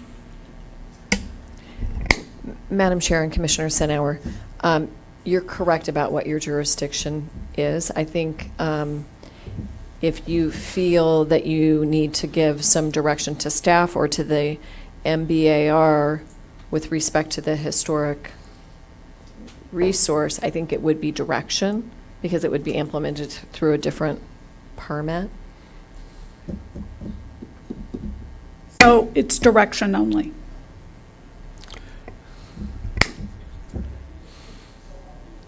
Is that a yes? Yes. It's a nod of the head. I think it's yes. But this is highly unusual, isn't it? I mean, it's not in my experience that we have sent something back to MBAR with specific requests to consider conditions. Actually, Madam Chair, you have, and the corollary would be on modifications, which are really just almost little variances, and it seems like every time there's a modification, the commission always has a concern about something, landscaping in the road right-of-way or some other issue. And so you ask us to provide direction to ourselves in the context of issuing a land use permit, or to the MBAR in the context of their review of the actual permit. So it's a very limited review, but you have the CEQA call to make. So that ties back to it. Thank you. And do you want to, Ms. Hartley, you have something to add? Yes, Chair and Commissioners, just so you're aware, the Montecito Land Use and Development Code 35-472-190-D4 does state that the Montecito Commission, in approving the variance, may require conditions as deemed reasonable and necessary to promote the purpose and intent of this development code and the public health, safety, and welfare. Oh, so it sounds like we have a little more leeway, correct? Madam. So, Chair and Commissioners, you do have a little bit of leeway. However, typically when imposing conditions, it's specific to the matter that's before you, and in this case, the matter that's before you is the variance, as Commissioner Senauer laid out. Thank you. Commissioner Newman. Madam Chair, considering all of our deliberations and the issues, I'd like to make the following motion. That the MPC approve attachment A and make the findings of approval indicated therein. That with respect to attachment B, the conditions of approval, a third condition be added that would read as follows. The applicant's design and MBR's review shall give due consideration and evaluate and make findings as to each of items 1 through 8 in the post report. Thank you for your clarity. And sorry, is this to be one of the... this would be The third condition on attachment B, Below rules and, above rules and regulations, so. below project conformity. Thank you, just for I believe that would be clarification. the proper place. And additionally, that we approve attachment C, the notice of exemption, but indicate therein, if council deems appropriate, that it is upon the conditions stated. Thank you. May I just ask, in the conditions of approval, there is, the bold is project description, the bold is project conformity. Would you suggest a bold for your addition? Project respect for historic heritage.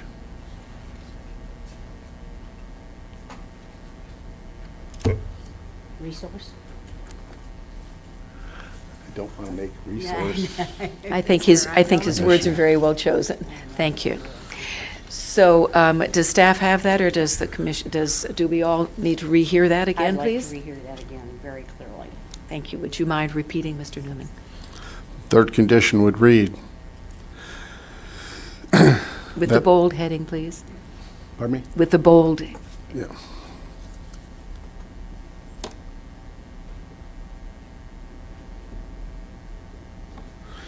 It would read, project respect for architectural heritage. And read as follows. The applicant's design and MBAR's review shall give due consideration, evaluate, and make findings as to each of items 1 through 8 in the post report.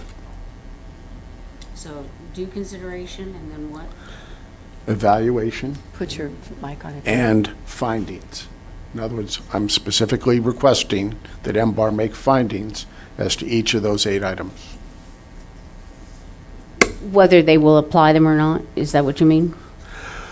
I'm asking the sense of this addendum is to direct the applicant to take due regard and careful consideration for each of these items, for MBAR to do the same with the additional duty upon MBAR to make findings as to each of them.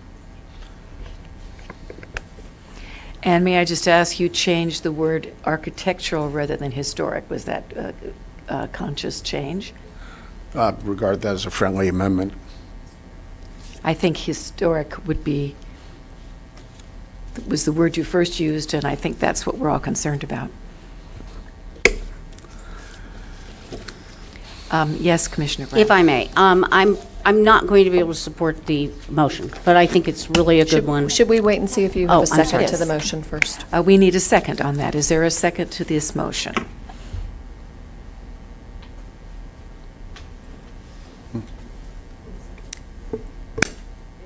Well, it will fail for lack of a second. I'll give it a second. Okay, Commissioner Idelson seconds the motion. Now we have discussion. Commissioner Brown. All right, I would just say I'm not going to be, I really like the motion, and I think it's got the right spirit, but I don't believe I can't make the CEQA findings, so I won't be able to support the motion. Thank you, though. Yes, I cannot support the motion either. I think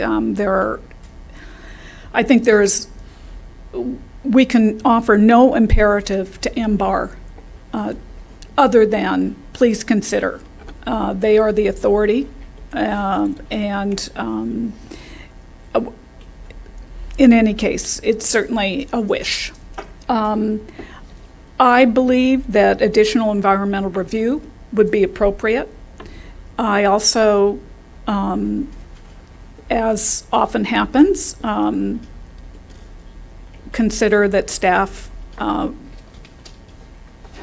issue findings for denial and then weigh them both, approval vis-a-vis denial. This is the horns of the dilemma. This is very, very difficult, and it needn't have been this way. Anyway, that's where I stand. Thank you. Do you have anything to add, Commissioner Idelson? No. Thank you. Commissioner Newman, do you have anything to add?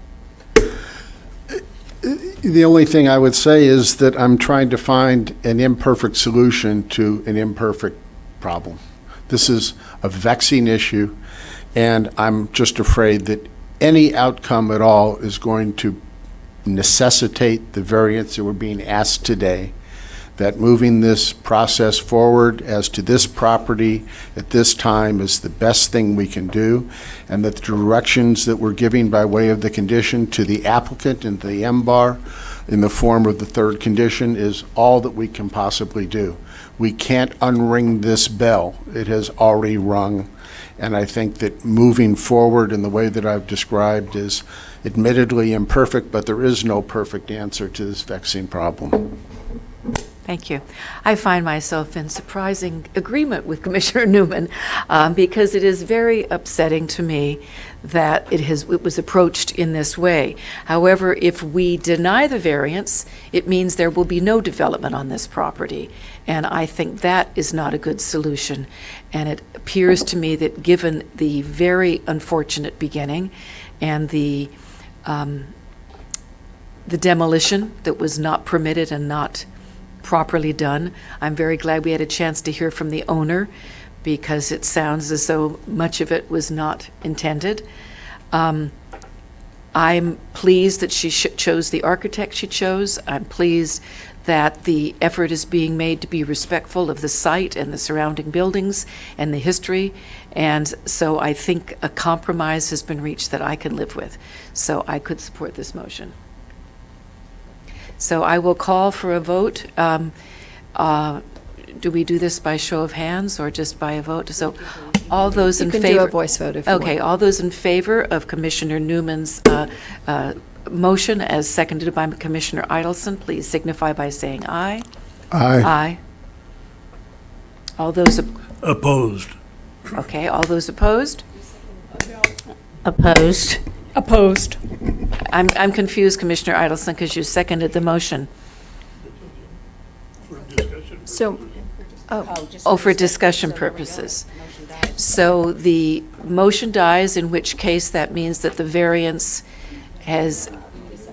then we need a separate motion regarding the variance. Very well. I'm open to a second motion.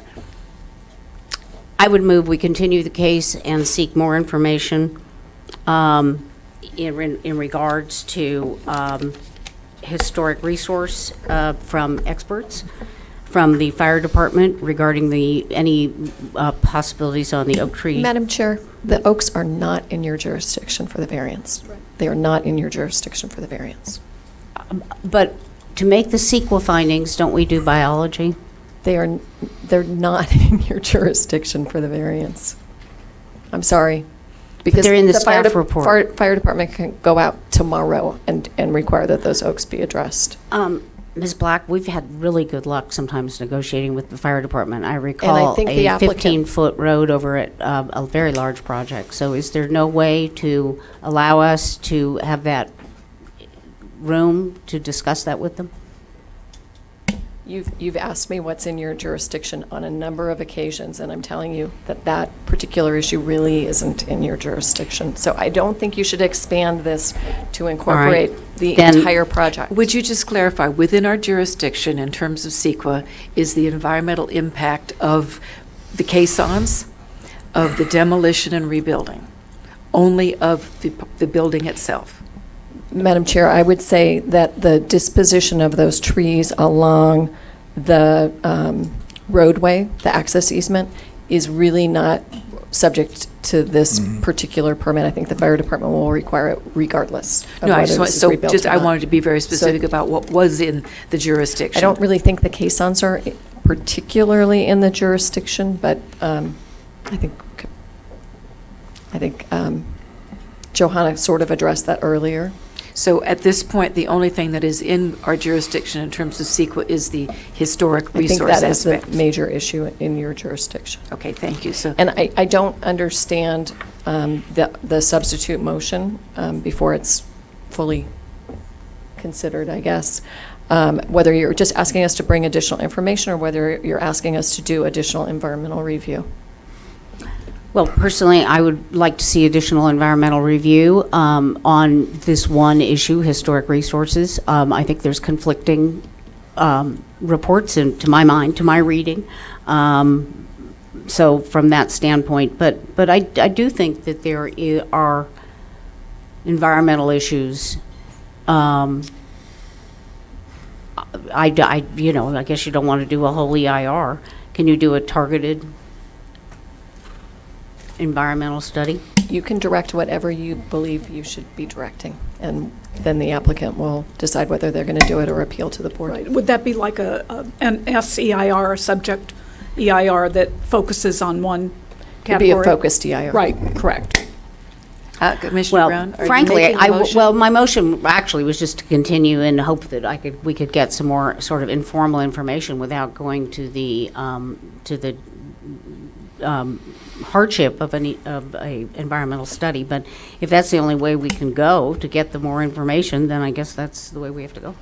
I didn't say that. All I said was, you need to be clear about what you're asking us to do. So if you're asking us... I would like, and, without a lot of lingo, I'd like 2 historians to come in here and tell me what the heck they meant by their reports. Okay. So you want the 2 historians to And come. I would like this to go to HLAC for comment. And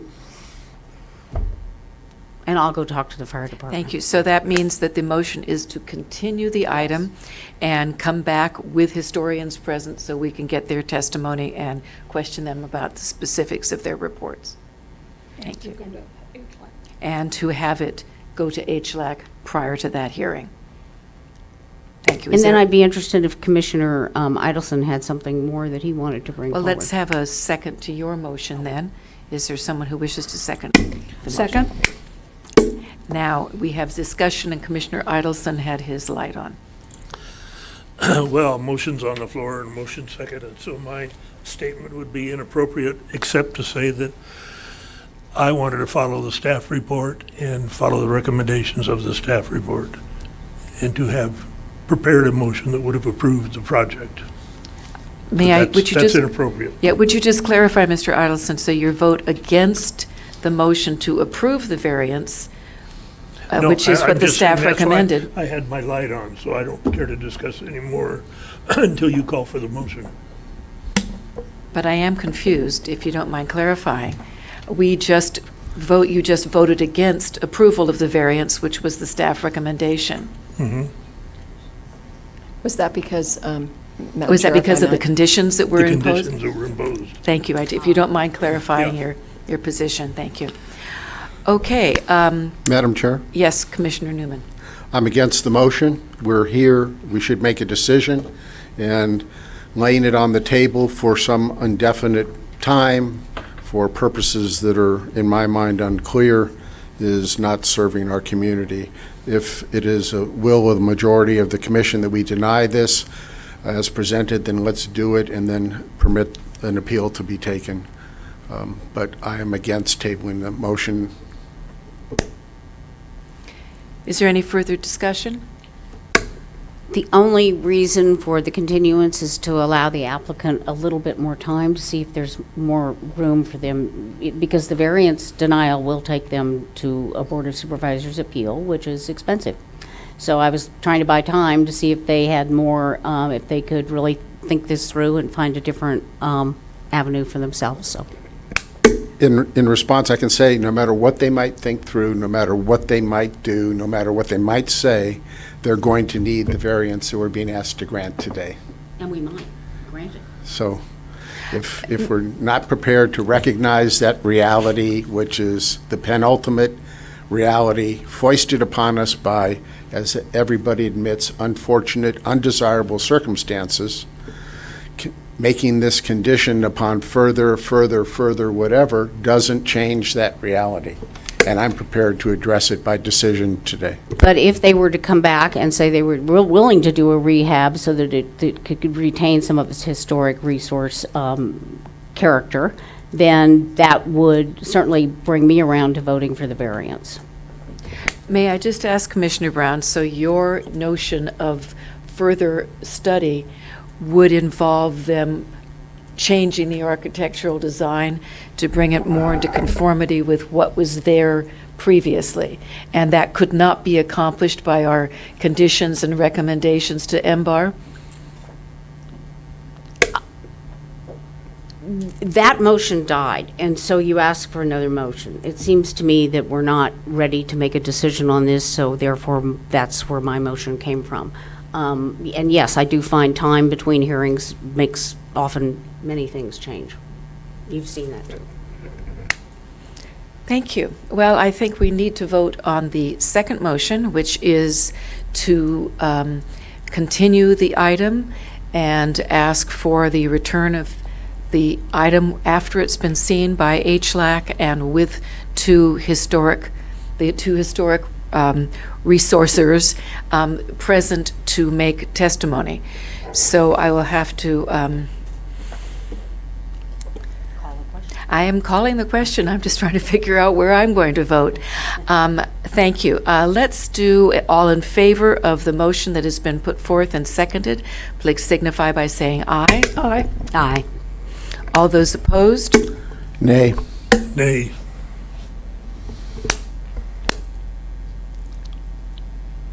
I'm going to vote against it as well. So that leaves us with no decision today, except a denial of the variance. Keep going, you keep going. I think you need to consider another motion. All right. Let's work on another motion. Commissioner Newman. Madam Chair, mindful of my colleague at the opposite end of the dais here, I will move that we approve the variance and adopt the findings as submitted by staff. Regretfully. Is there a second to that motion? I believe, Mr. Idelson, he's proposing exactly what you were supporting. I'll second the motion.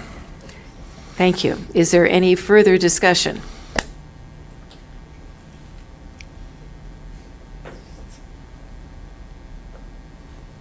There being no further discussion, we have a motion that is simply to approve the staff's recommendation for granting of a variance and for finding a CEQA exemption without any kind of conditions attached. All those in favor? Aye. Aye. All those opposed? No. No. What would be helpful here at this point, I'm wondering? Well, I think you have two options. You can continue and let things settle in, or we can go back to Commissioner Newman's first draft and see if we can find consensus on it.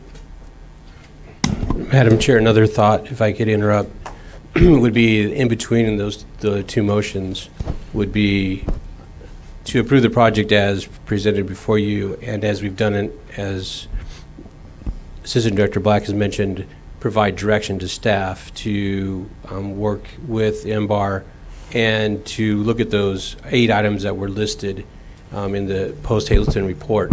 So that way it's not added as a condition, but it's given direction to staff. When we get the follow-up land use permit, that we do that review with the applicant and with MBAR. So it isn't a condition, but it's direction to staff to do that. It's similar to the way that we've addressed the modifications that's been before you as well. Thank you. How, if I may? Well, I know, I was just going to ask, when Commissioner Newman added this as a condition, it only meant that MBAR had to consider it. It didn't put any obligation on MBAR. So how is this different from that?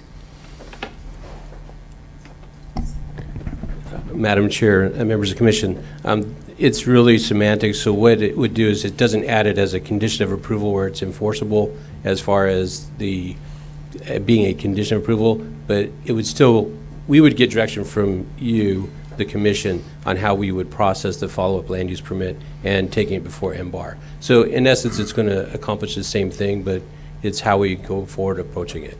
Thank you. And there is precedent for our doing it this way with previous modifications. That is correct, Madam Chair. Thank you. Commissioner, you were going to say, Commissioner Sinner? Basically, Okay, thank you. Commissioner, thank you. Idelson? Okay. Commissioner Brown? Yes, I just want to know if we deny, let's go over denying the variance. What would happen to the applicant in that case? Would they appeal? What is their appeal approach? Tell me what that avenue is.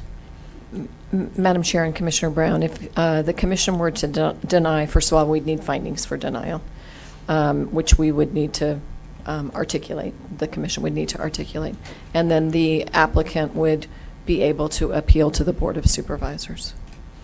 And contrary to your belief that that's an expensive proposition, it's actually not expensive because we only charge a fairly nominal appeal fee and all of the staff costs are paid by Well, the it's often county. expensive for the applicant as well.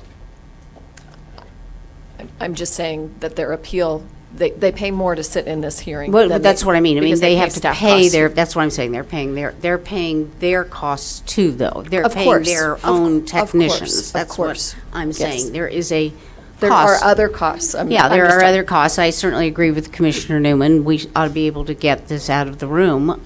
I think he's come up with an elegant solution. I like it far better, unfortunately, than I think it sounds stronger than just sort of saying, gee, we hope MBAR will look at this. We already know MBAR looked at it. We know they love it. So Did you want to reconsider that motion? I would, where did we go fall apart on that? We voted down me? that voted motion. against Me? it. Oh, well, You let's. voted against that motion, I and could if you want reconsider- to I could, at read, this stage, because it's lunchtime, I would be happy to reconsider that motion. Are you willing to remake that motion? Motion to reconsider. would you put your speaker on? As a matter of order, motion to reconsider takes precedence.